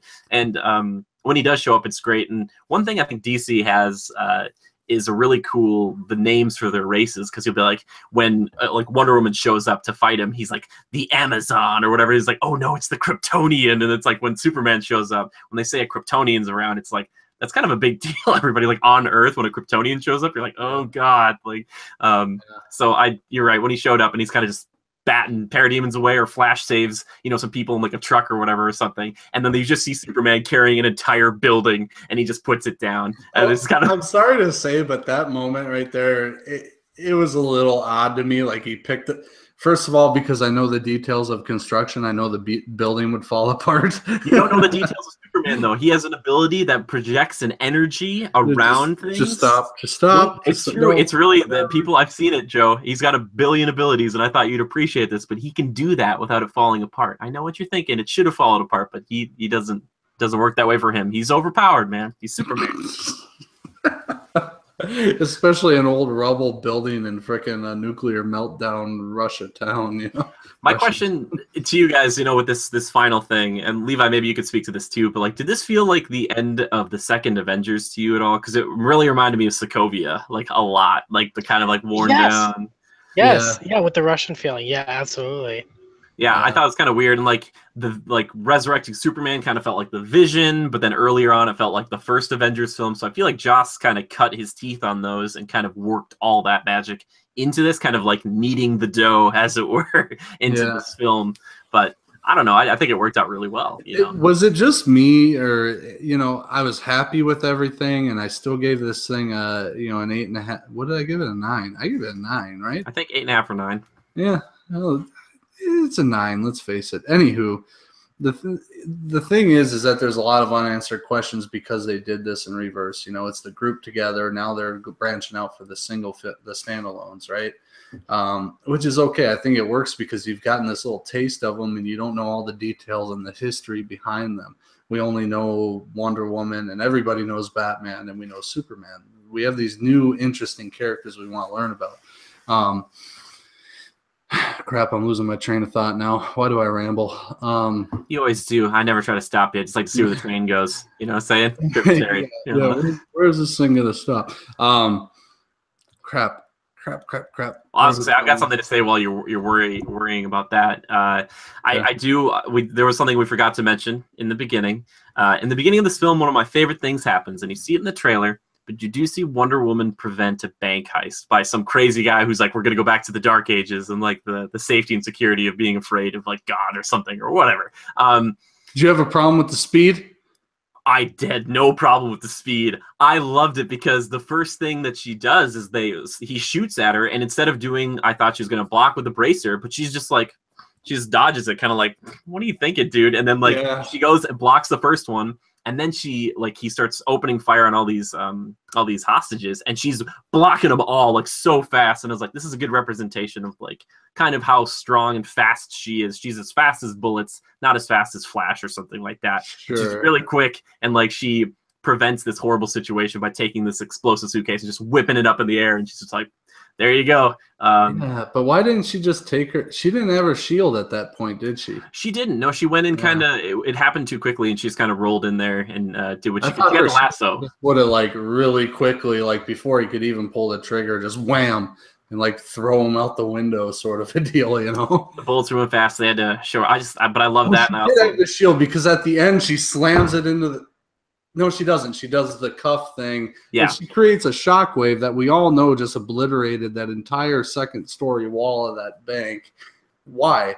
Why create all that damage? Just freaking knock him out, Because she has to put a message show that you can't steal from art, or it's not a bank, it's like a museum or I don't know, wherever it is. But then at the end of the movie, she has like 2 or 3 guys tied up with the lasso of truth, and she's kind of taking autographs and talking to people and stuff. And this one guy in the back, he's got the lasso. He's recounting like his entire criminal history to this cop. Just like he's like, I did this and did that, and it's just like, and she's out, just showing up, being like, hey, I'm an inspiration. There's like kids walking up, like little girl, little boy. Taking Bruce's advice, right?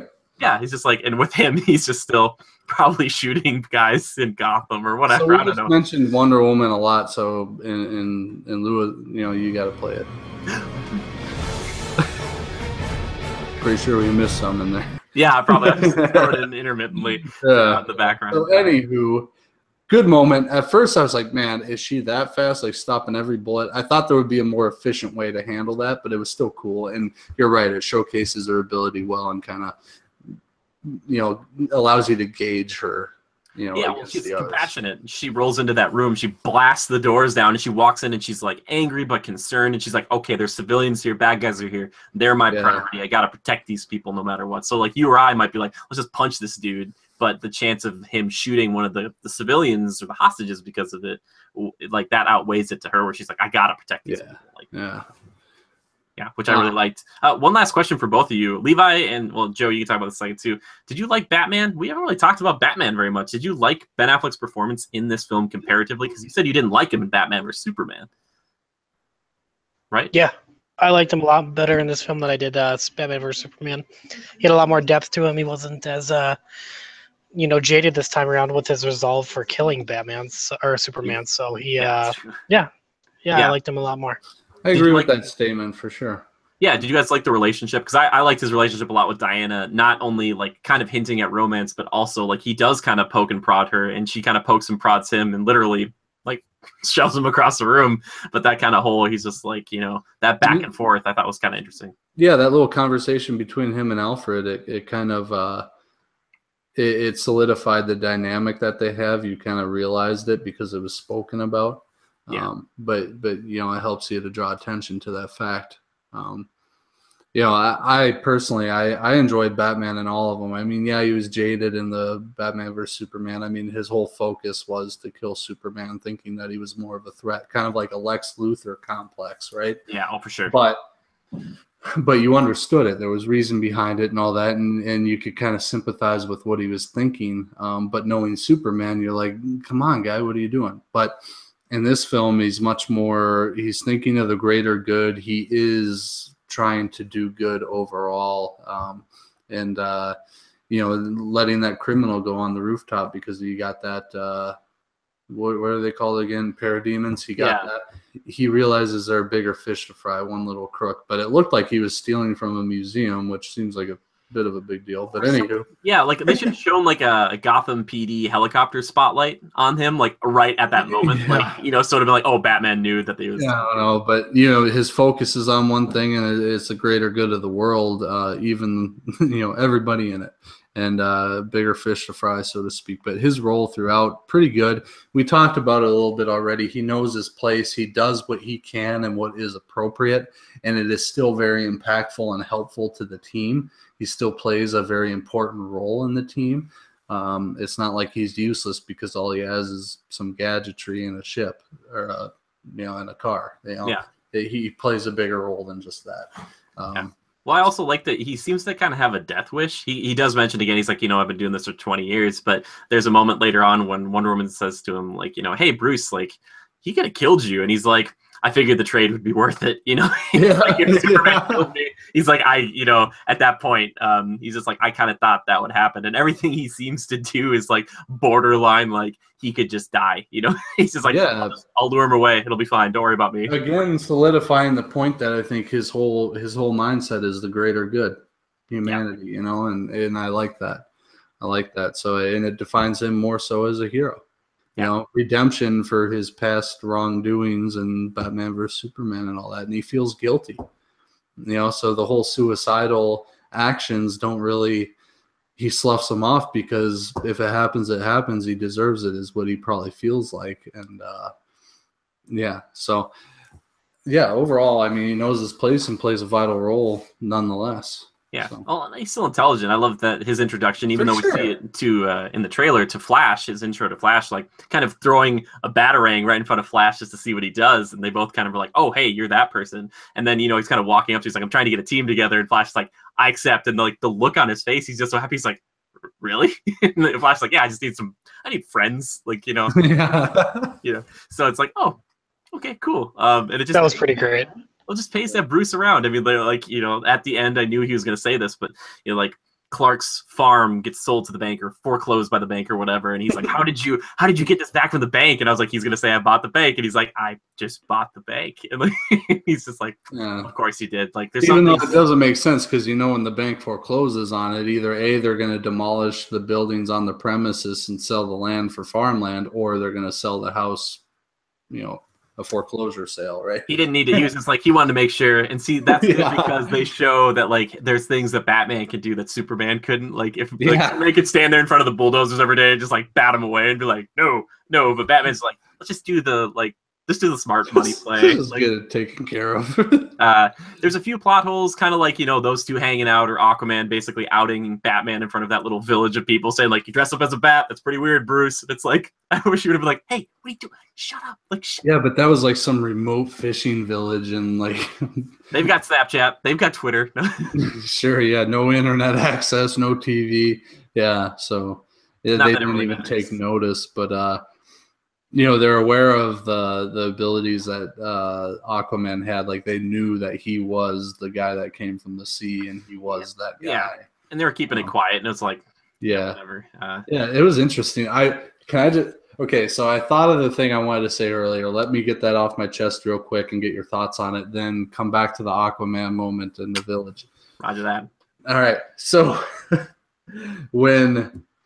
did either of you feel like the major conflict and battle at the end, Superman in the fold and everything, did you feel like it was slightly anticlimactic? Levi, what do you think? Yes. A little too predictable, a little too easy, maybe. Mm-hmm. Yeah, I agree. Yeah. I think the problem with it for me was it felt very much like the Avengers and stuff. And watching those again recently, there's a moment in the first Avengers when Iron Man looks up and the portal opens and all the aliens start coming out of the tower, and he's like, whole invasion, huh? And there's like this moment of dread, and I didn't feel that so much with this.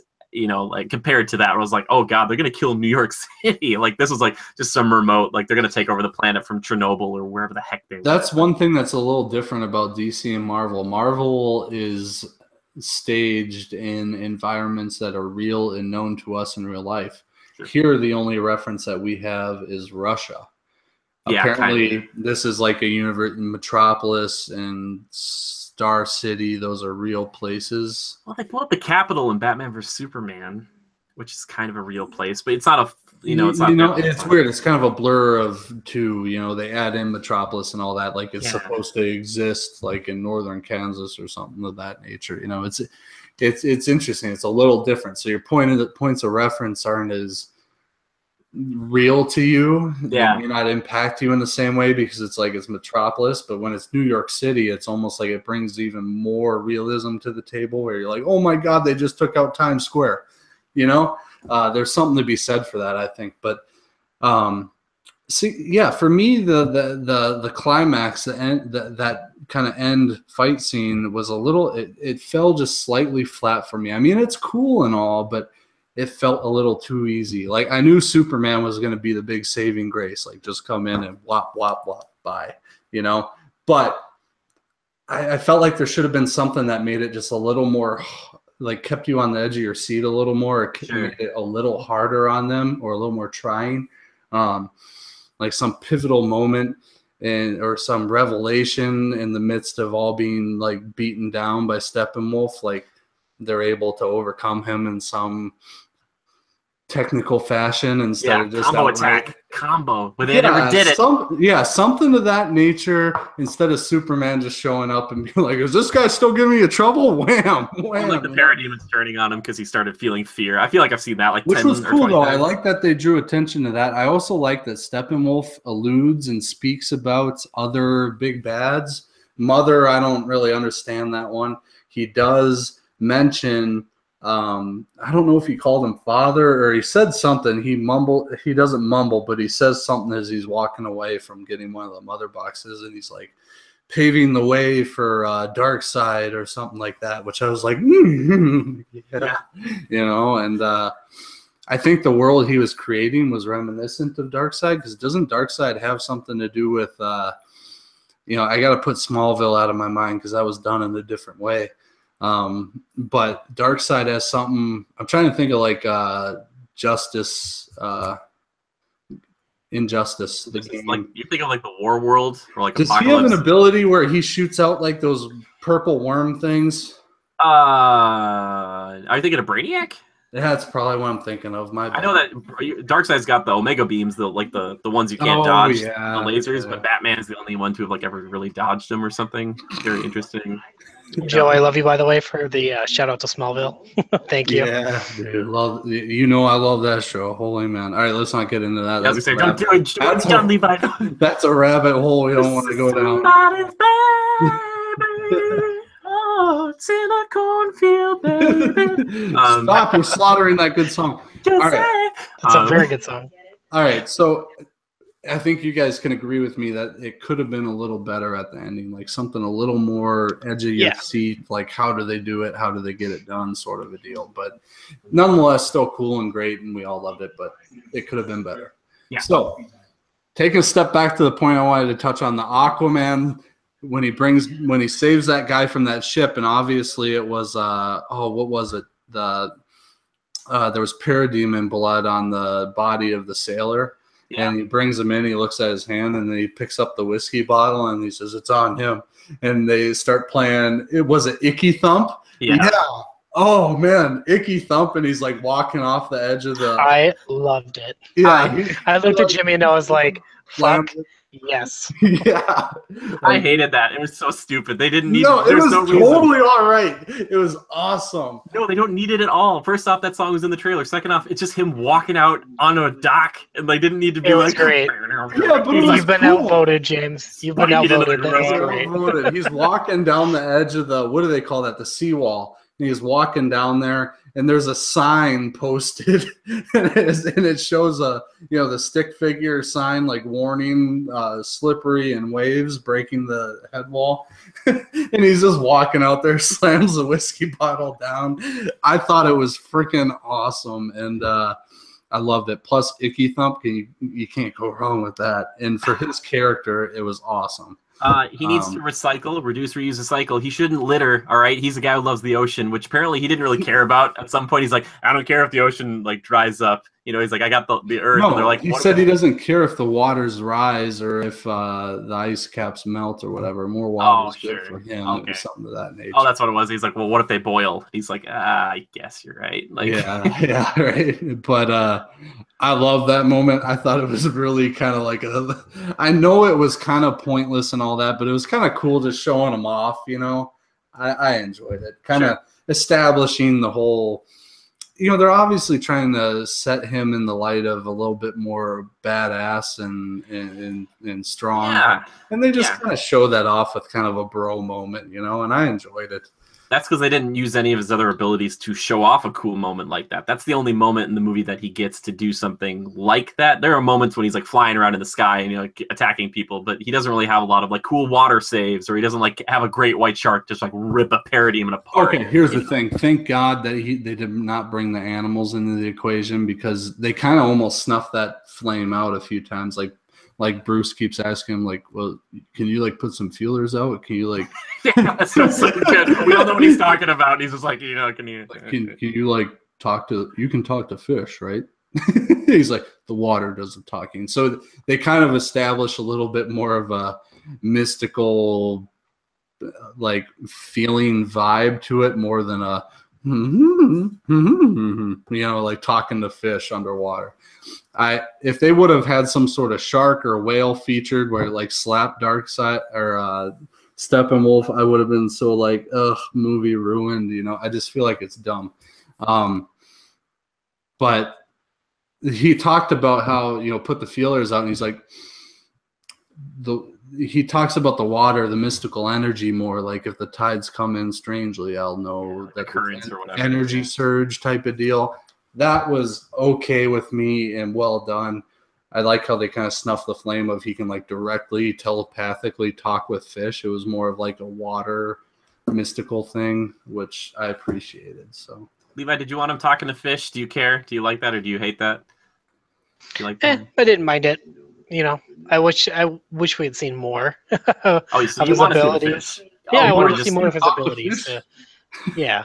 Well, I want to see, you know, what would have been cool though, you know, and they don't have to do it the whole time, but there's like a really cool shot in one of the comics where like 4 or 5 gigantic great whites come out and just like rip, like, I don't know if they're parademons or whatever, but he just kind of summons them and they all just kind of hop up, and he can make a Sharknado. That's all I'm trying to say.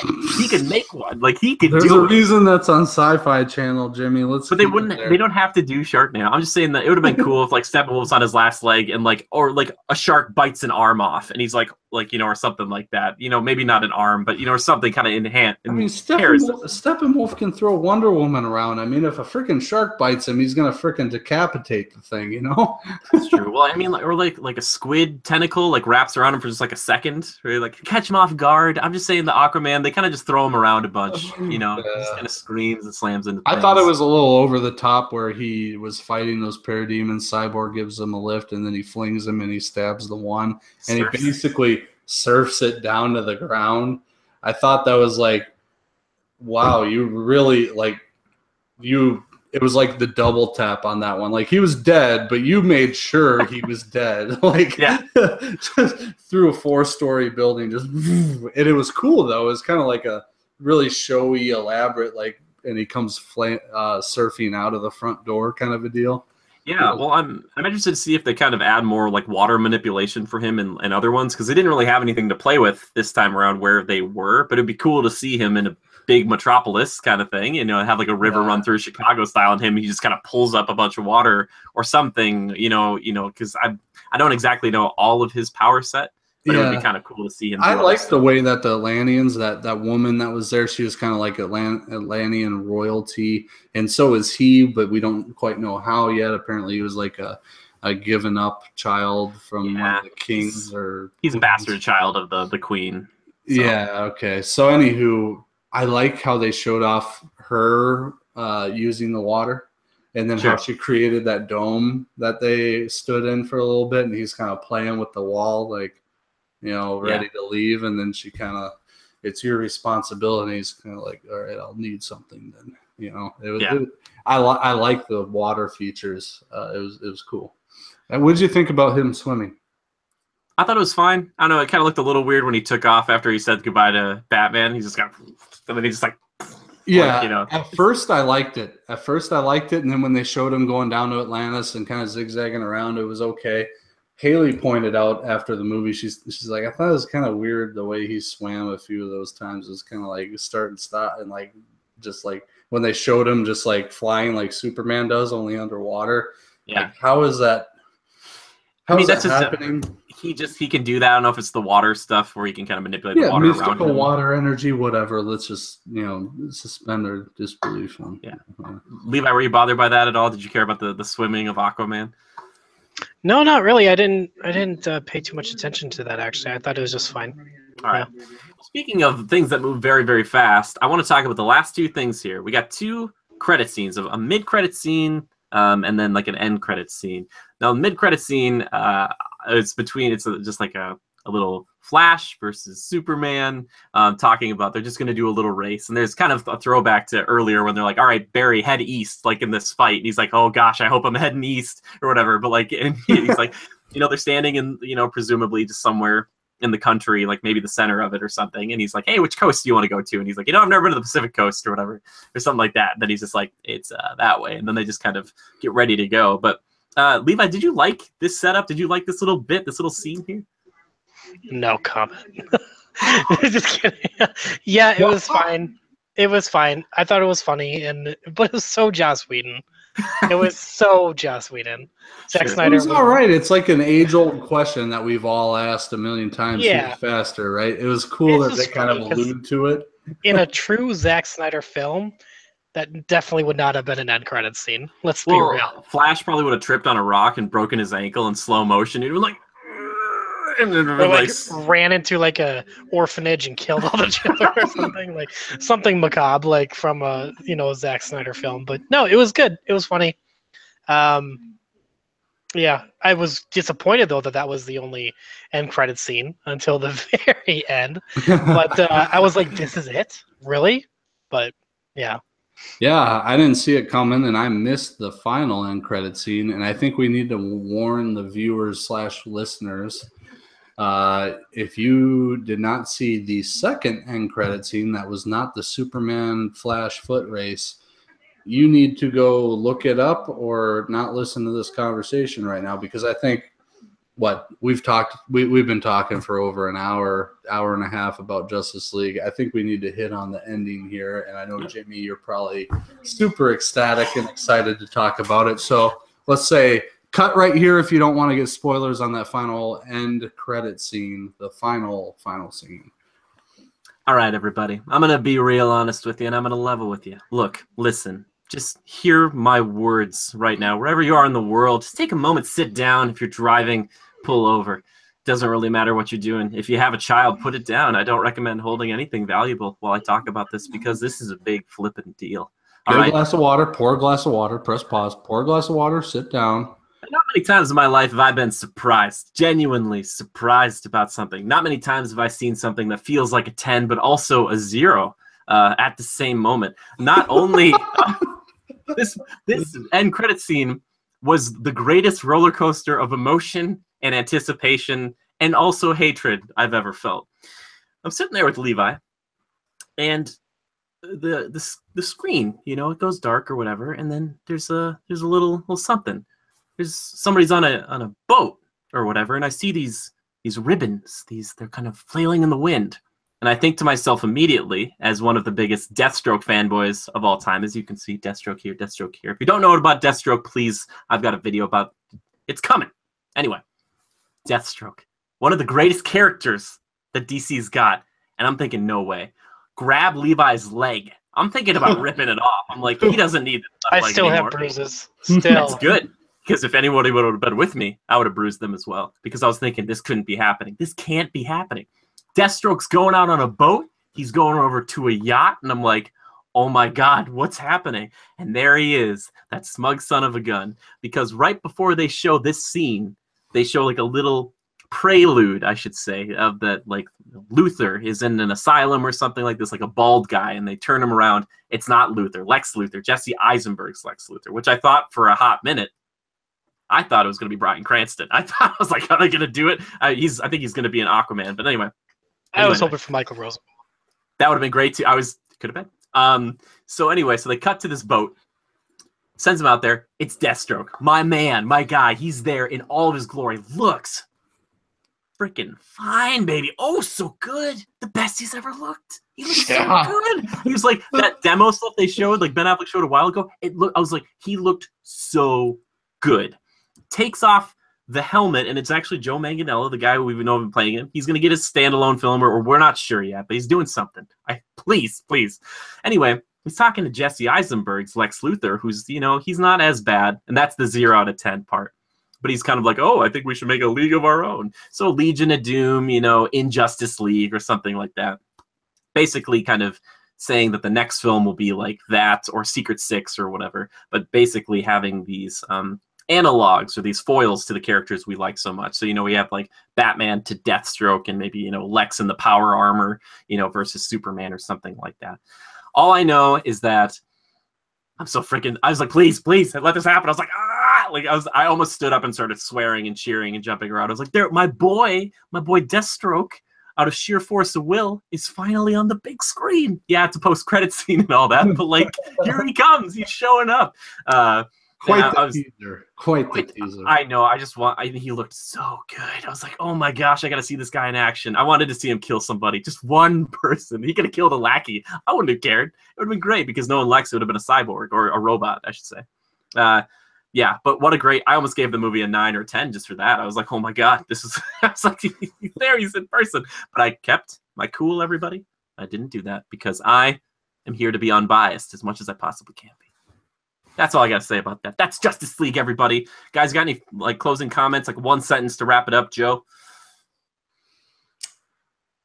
Wonder Woman.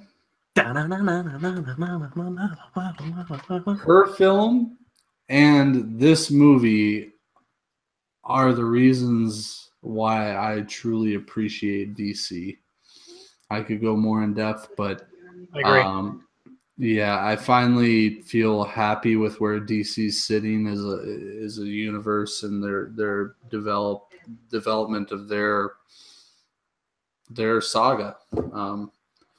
I think they've laid the groundwork. Wonder Woman, they've got the Justice League. They've laid the groundwork. I think they can only go up from here. I think it starts with the fact that clearly Joss Whedon's involvement was beneficial to this film. I think we know the ways that he impacted it. Zack Snyder, he's good and all. I just think that there needs to be a little bit more. It can't be so one note with him. He's got to have different flavors sprinkled in there with his style. And for him, he's a little bit too one note for me. And I've noticed that in the past films. There's just a little something missing. Joss Whedon, I think, brought this a little bit more mainstream and appealing to the general audience. So, yeah, that was more in one sentence. But finally, I think we're at a good spot with DC, and I hope they can continue to capitalize on it.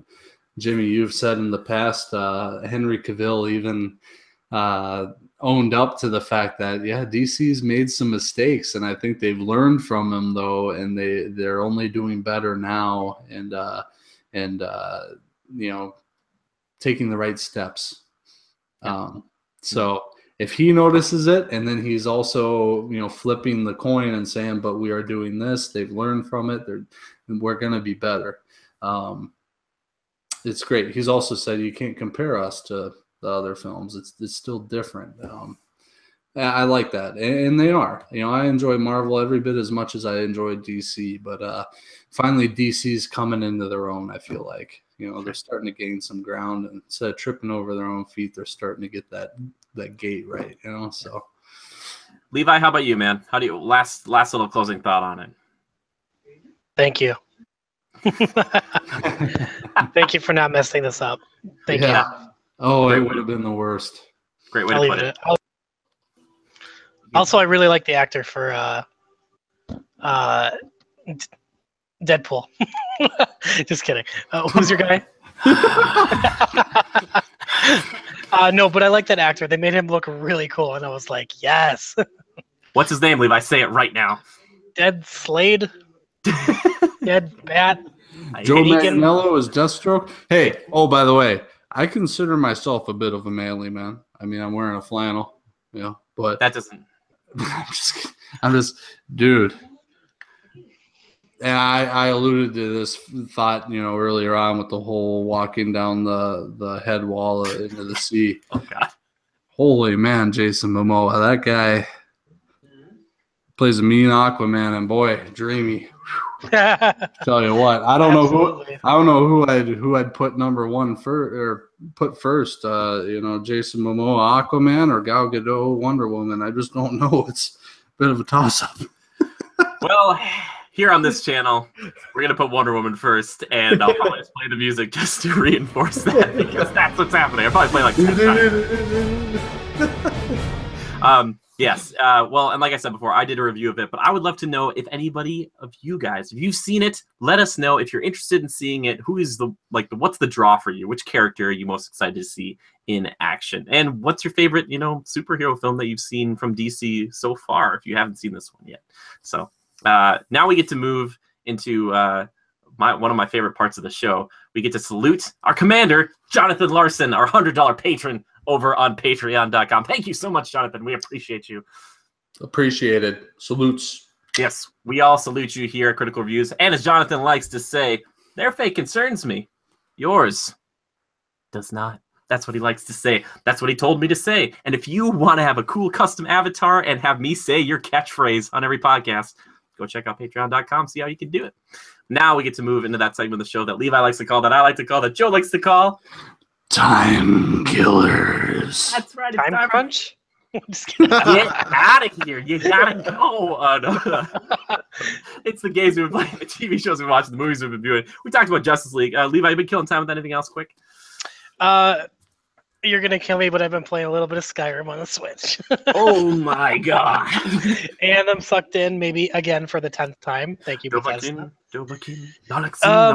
Heroes. We've got some new characters out recently. Alex Straza and soon-to-be Hanzo. They're great characters so far. Really love the additions to them to the Nexus. Hanzo hasn't out yet, but...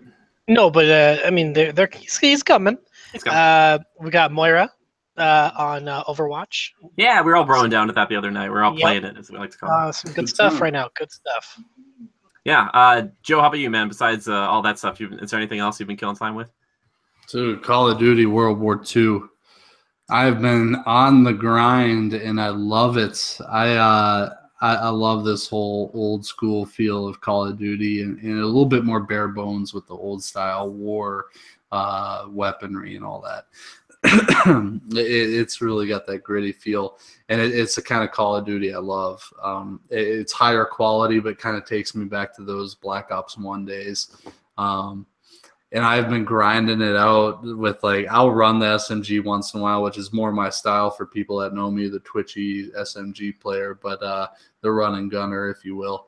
But lately I've just been I'm sniping. No, I'm sniping. And I'll have a primary. I can carry a primary weapon as a secondary. So I'll carry an assault rifle for those close quarter battles. But man, when I'm sniping, it's just I'll eye up a guy at a really long distance and be like, oh, he's aiming at me. Ping. That'll teach you. I'm loving it. Like, I even got best kill of my life in Call of Duty. I'm gonna go on for another hour. I'm just kidding. My favorite map there is Gustav. Levi has disconnected. My favorite map on there is Gustav Canyon. For anybody, or Gustav Cannon, it's a big cannon on a rail track. So anybody who's playing it now, you know what I'm talking about. But I was in a barn window, and I'm looking up at this cannon, and there's like a big platform with guardrails and panels where people can hide behind, and they're up there. And I'm watching, I see a guy run to a point, and I see another guy run to that same point, and they're both crouching behind a panel in a corner on this guardrail. And they're sitting behind there. And as I'm aiming up at them, I'm like, well, I know I have my FMJ on, Full Metal Jacket, more penetrative damage or whatever. And yeah, I can do it. So I took the shot, right? Boom. I hit him. But guess what? I killed both of them. It went through the metal panel, killed the one and killed the other one. I got double kill, one shot, 2 kills.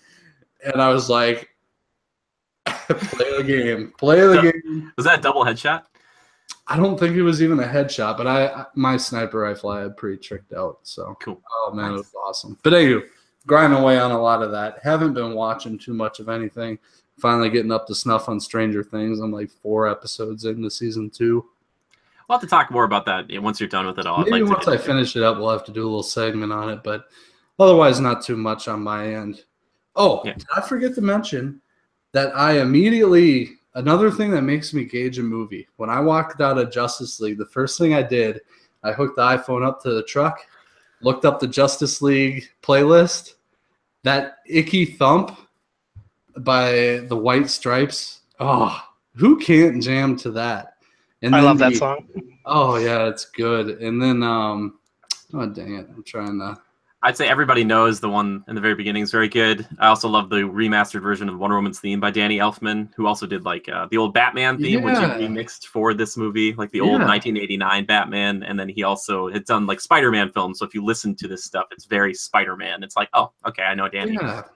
It's good. And it's the all song's great. Heroes by Gang of Youths, kind of slower, melodic, but pretty good, tonal. And then there's the remake of Come Together by Gary Clark Jr. I really Gary Clark Jr. is like a top, like Jimi Hendrix Part 2, only better. Like he's really. I think I was singing that the other night on Overwatch, wasn't I? Maybe, probably. Oh, he's really good. And I was jamming to that the whole drive home. And if I can jam to the soundtrack and kind of relive the feelings, top notch. Yeah. So I killed a little time listening to that today and Saturday night. So, all right, that's it for me. Go ahead. Cool. I finished up Assassin's Creed Origins. The review is on its way, but it's going to be a little bit really good game. I'd check it out if you guys are interested at all. I did a review in progress about it, but I was having a lot of fun with that. Put 40 hours into it. Just been enjoying that. And I've been watching The Punisher. Hopefully Joe's going to watch a few episodes here soon, but I don't know how I feel about this one, guys. It's not a lot about the Punisher. He's not punishing many people. It's about everybody else except the Punisher. And I'm not sure if I like John Bernthal as that actor or as just the character of the Punisher. So it's been kind of slow and boring to me, and I'm kind of falling off on the Netflix episodes or series, as it were. Defenders was a big flop to me, and I just kind of, I don't know. That's what I've been killing time with. Also, side note, to make my life fun, though, after finishing up like some old Pokemon, I started watching Boy Meets World again. That show is great, and I think I want to talk more about this sometime, but I love that show. Will Friedle. Levi has disconnected. Shut your face. Will Friedle, or whatever his name is, whoever plays Eric Matthews, that guy is comic gold. Like later on in that show, they just let him run rampant, and it's, man, I get so many laughs out of that. It's like watching Frasier, man. I'm just like laughing out loud. It's just so good, man. Just good old 90s fun. Like, they even had like a Sabrina crossover at one moment. It was weird, but I'm about it. Yeah, exactly. That's what we're killing time with. Now, let's just move quick into my favorite segment of the show, community feedback and questions. Now, I asked everybody what's their favorite dessert or winter treat. We got some pretty good ones here. Ryan says peppermint hot cocoa, Culver's eggnog. I didn't even know they did that. Fragaden says Kahlua chocolate trifle cake. Ooh, that sounds delicious. Anna says candied yams with marshmallows and cinnamon and stuff. I also like pumpkin pie. That's really good. I like that. First question comes in from Missile Mage. She says, Why do you think Dwayne Johnson is in so many mediocre movies nowadays? Is it because that they know he's a big enough star to sell anything? Hashtag Critical Podcast. I think we kind of talked about this earlier, but yeah, I think that's the problem. We're seeing him in a bunch of stuff. A lot of it's just maybe paychecks for the guy, but I don't know how you guys feel. It's just like he's just got to show up in everything where he can get money now, and they're just like, yeah, put him in it. Somebody will see it, you know? Yeah, certain things it's okay, but Baywatch and this new one, I'm already forgetting the name because I care so much. Rampage. Yeah, it's gonna be a lot. Yeah, I don't understand it. Like, yeah, he'll make some money, but I mean, he's got to look at it as a credibility thing too. I mean, if he keeps showing up in these mediocre movies, what's the audience going to think, or his fans going to be like, yeah, just another one of those, you know? He'll be categorized right in there with those sci-fi low budget monster movies, you know? And I hope that doesn't happen, but I don't know. I just feel like he's got to make some better choices. I mean, the guy, he's hardworking, he's charismatic, he can be great in anything he does. It's just some of these just aren't set up to be great movies. They're just not right, you know? So. Yeah, Levi, how do you feel about this? How do you feel about Dwayne, you know, The Rock Johnson in these films that he's in right now? What do you think, like, where he's at? I'm a little sick of his roles. I mean, from what's it called? Fast and the Furious, and then all these other roles that he's had in the last couple of years. I'm just kind of over his stagnant kind of career right now with all these like Baywatch films and stuff like that. He needs to really break out of that and start trying some new. I'd like to see him in a serious role at least once. The problem is we kind of have a little bit once in a while. Like I'd say Walking Tall might be one of his most serious films. It was actually a decent movie. Yeah, I mean, give me like an emotional film. Like give me like a Patch Adams sequel starring The Rock or something. Oh God! Did you just punch me in the stomach? That's what I feel. Not only that, you just disgraced Robin Williams in the same it's like Levi has disconnected. This is the last time Levi will be on the show, everybody, but we love him still. That's hilarious. I don't know. We'll see what happens. We'll see what that combo one with Jason Statham, if that's any good at all. I have no idea. Are you? Yeah, that too. Are you guys excited about that standalone one? The Jason Statham Rock like Fast and Furious? Sure, spin-off? A little bit. I hope it's not so defying the laws of physics, and you know, they're running out of ideas there. I mean, how many more catastrophic events can they cook up? I guess but that's probably one of the roles where I like appreciate The Rock a little more, and he's more suited towards. Some of these ones he's doing now are just kind of like he's trying to take that role and meld it into another situation, and it just falls flat. But yeah, I think you're definitely right there. Next question comes in. This is just another one from Missile Mage. This is actually a really good one. He says, now the Video Game Awards, I don't know if you guys are familiar with that, but the Video Game Awards are coming up here pretty shortly, and they released the nominees for Video Game of the Year. Here's the list we have right now. Legend of Zelda Breath of the Wild, Super Mario Odyssey, Horizon Zero Dawn, Persona 5, and PlayerUnknown's Battlegrounds. His question pertains to those. He says, what do you think of the Video Game Awards? Comparing different genres of games to each other is incredibly difficult. Also, do you think the awards should be about rewarding the most popular games or trying to showcase a lot more of the niche titles? I don't know. Like, Levi, do you have any say in on this? What do you think of the Game Awards? I don't have much to say about it, honestly. It's fine. Yeah. I don't have much to add to it either. I just feel like, those games should be judged. It should be judged more on quality, not quantity of sales or popularity. I mean, popularity counts for something, but it should be on the quality and enjoyability of a game. Like Overwatch kind of hit all the tones, hit all the notes. It well-rounded and loved by a lot of people, but also the quality was there, and it was balanced, and the gameplay made sense, and it was very different. And I feel like these games should be judged on something like that, as opposed to, and then maybe, subcategory awards, like, there's Game of the Year, but then all the other ones like Best Racing Game or Best and they have those. Shooter. Exactly. Yeah. So, I mean, I think they're kind of covering the bases in that way, but, like those games you mentioned, I haven't even really heard of. Like, what's Battleground or Player Unknown or Battlegrounds or whatever. That's the weird one in this one, Joe. So PlayerUnknown Battleground is a third-person kind of survival battle royale. They drop you into a place, and you kind of have to live. There's 100 people, and you try to shoot everybody until you're the last surviving person. The weird thing about it, Joe, is that it is actually going to be fully released a week after the Game Awards, and right now it's considered to still be like in a beta or a pre-release state, but it is being considered for a Game of the Year, and it's also being considered for one of the best ongoing games right now. But Destiny 2 is put in that ongoing one that they're supporting. Overwatch is in that category as well. I think it's kind of strange to put that in as a Game of the Year contender, seeing as like he even said, Mr. Mage said like Yakuza and Nier, which are other kind of beloved games right now, didn't get, or they got kind of shafted for this one particularly because it's so popular. It's one of the most popular games being streamed on YouTube right now, or on Twitch and all that stuff. So that's what that one is.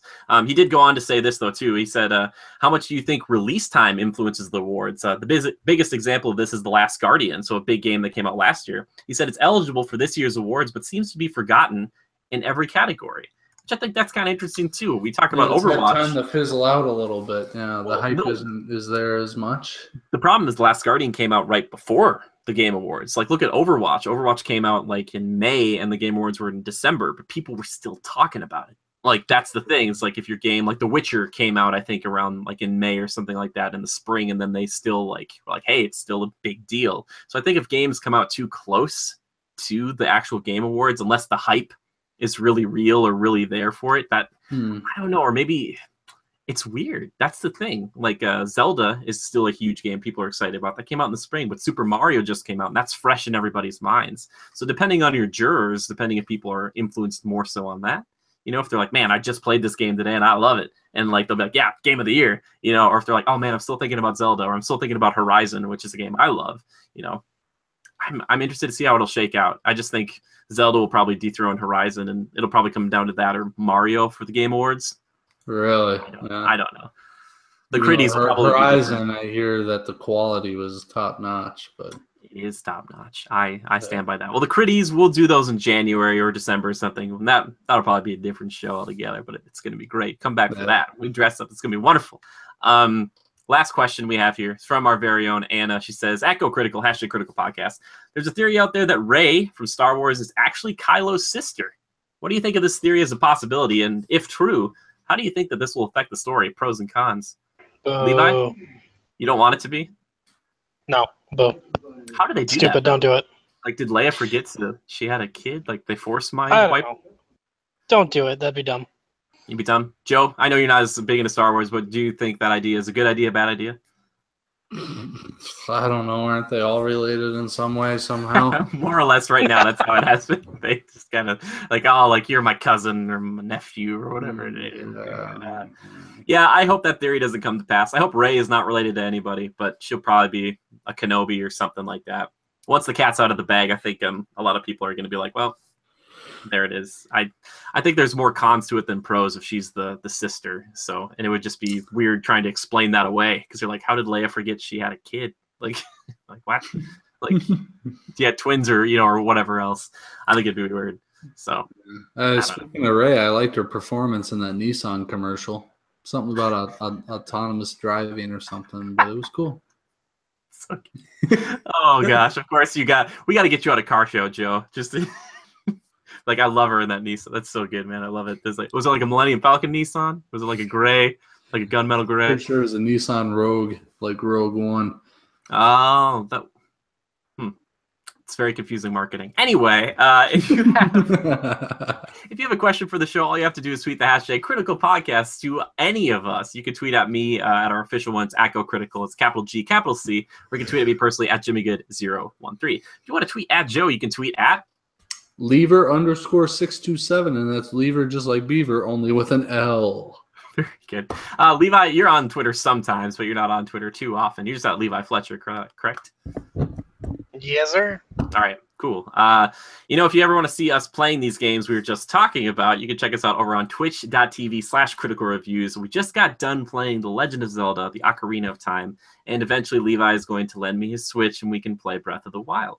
So if you want to get after Twitter, Levi in there, you could go after him there. It's a perfect place to do so. I want to thank a few people. I want to thank This Is Dale for our theme music. And I also want to thank the one, the only, the great, the fantastic Joran Evers, the guy who does pretty much all the artwork you see on the channel. You know, he is just such a lovely guy, and his commissions and the prices for those commissions, while the quality is stellar, the price, you know, it's very affordable. So if you want to get after him, he's at Jade Circle Art or at Niraj at 28 over on Twitter. But if you do want some of his artwork and you want to support us at the same time in the best way possible, check us out on patreon.com/criticalreviews to see how you can get some of that art and yourself drawn as one of our lovely Legionnaires. But thank you guys so much for stopping by today. I love you guys for doing it. It's so fantastic. We're getting closer and closer to 100 episodes, believe it or not. We're making that climb there, but we've been having a ball with time as time goes on here. But we want to know what you guys thought of the show. Do you like having Levi and Joe here at the same? This is like the most people we've ever had on the show before, guys. This is great. Justice League is literally bringing us together. Like, play the music. You know what I mean? Like, assemble the three. That's the unite the seven. Assemble the three. It wouldn't probably the marketing would be pretty bad. They'd be like, come together. Yep. Right now. Oh, but Jimmy. Sorry. I always try to work my name into the songs. It's so self-indulgent. Anyway, thank you guys for being on. Levi, thank you. Joe, thank you. You guys are fantastic. I appreciate it. Thank you guys. It's been fun. Yes. Yeah, love and hugs to all of you guys out there. Thank you so much. And just remember to adapt and overcome. And we'll see you next time. Bye-bye.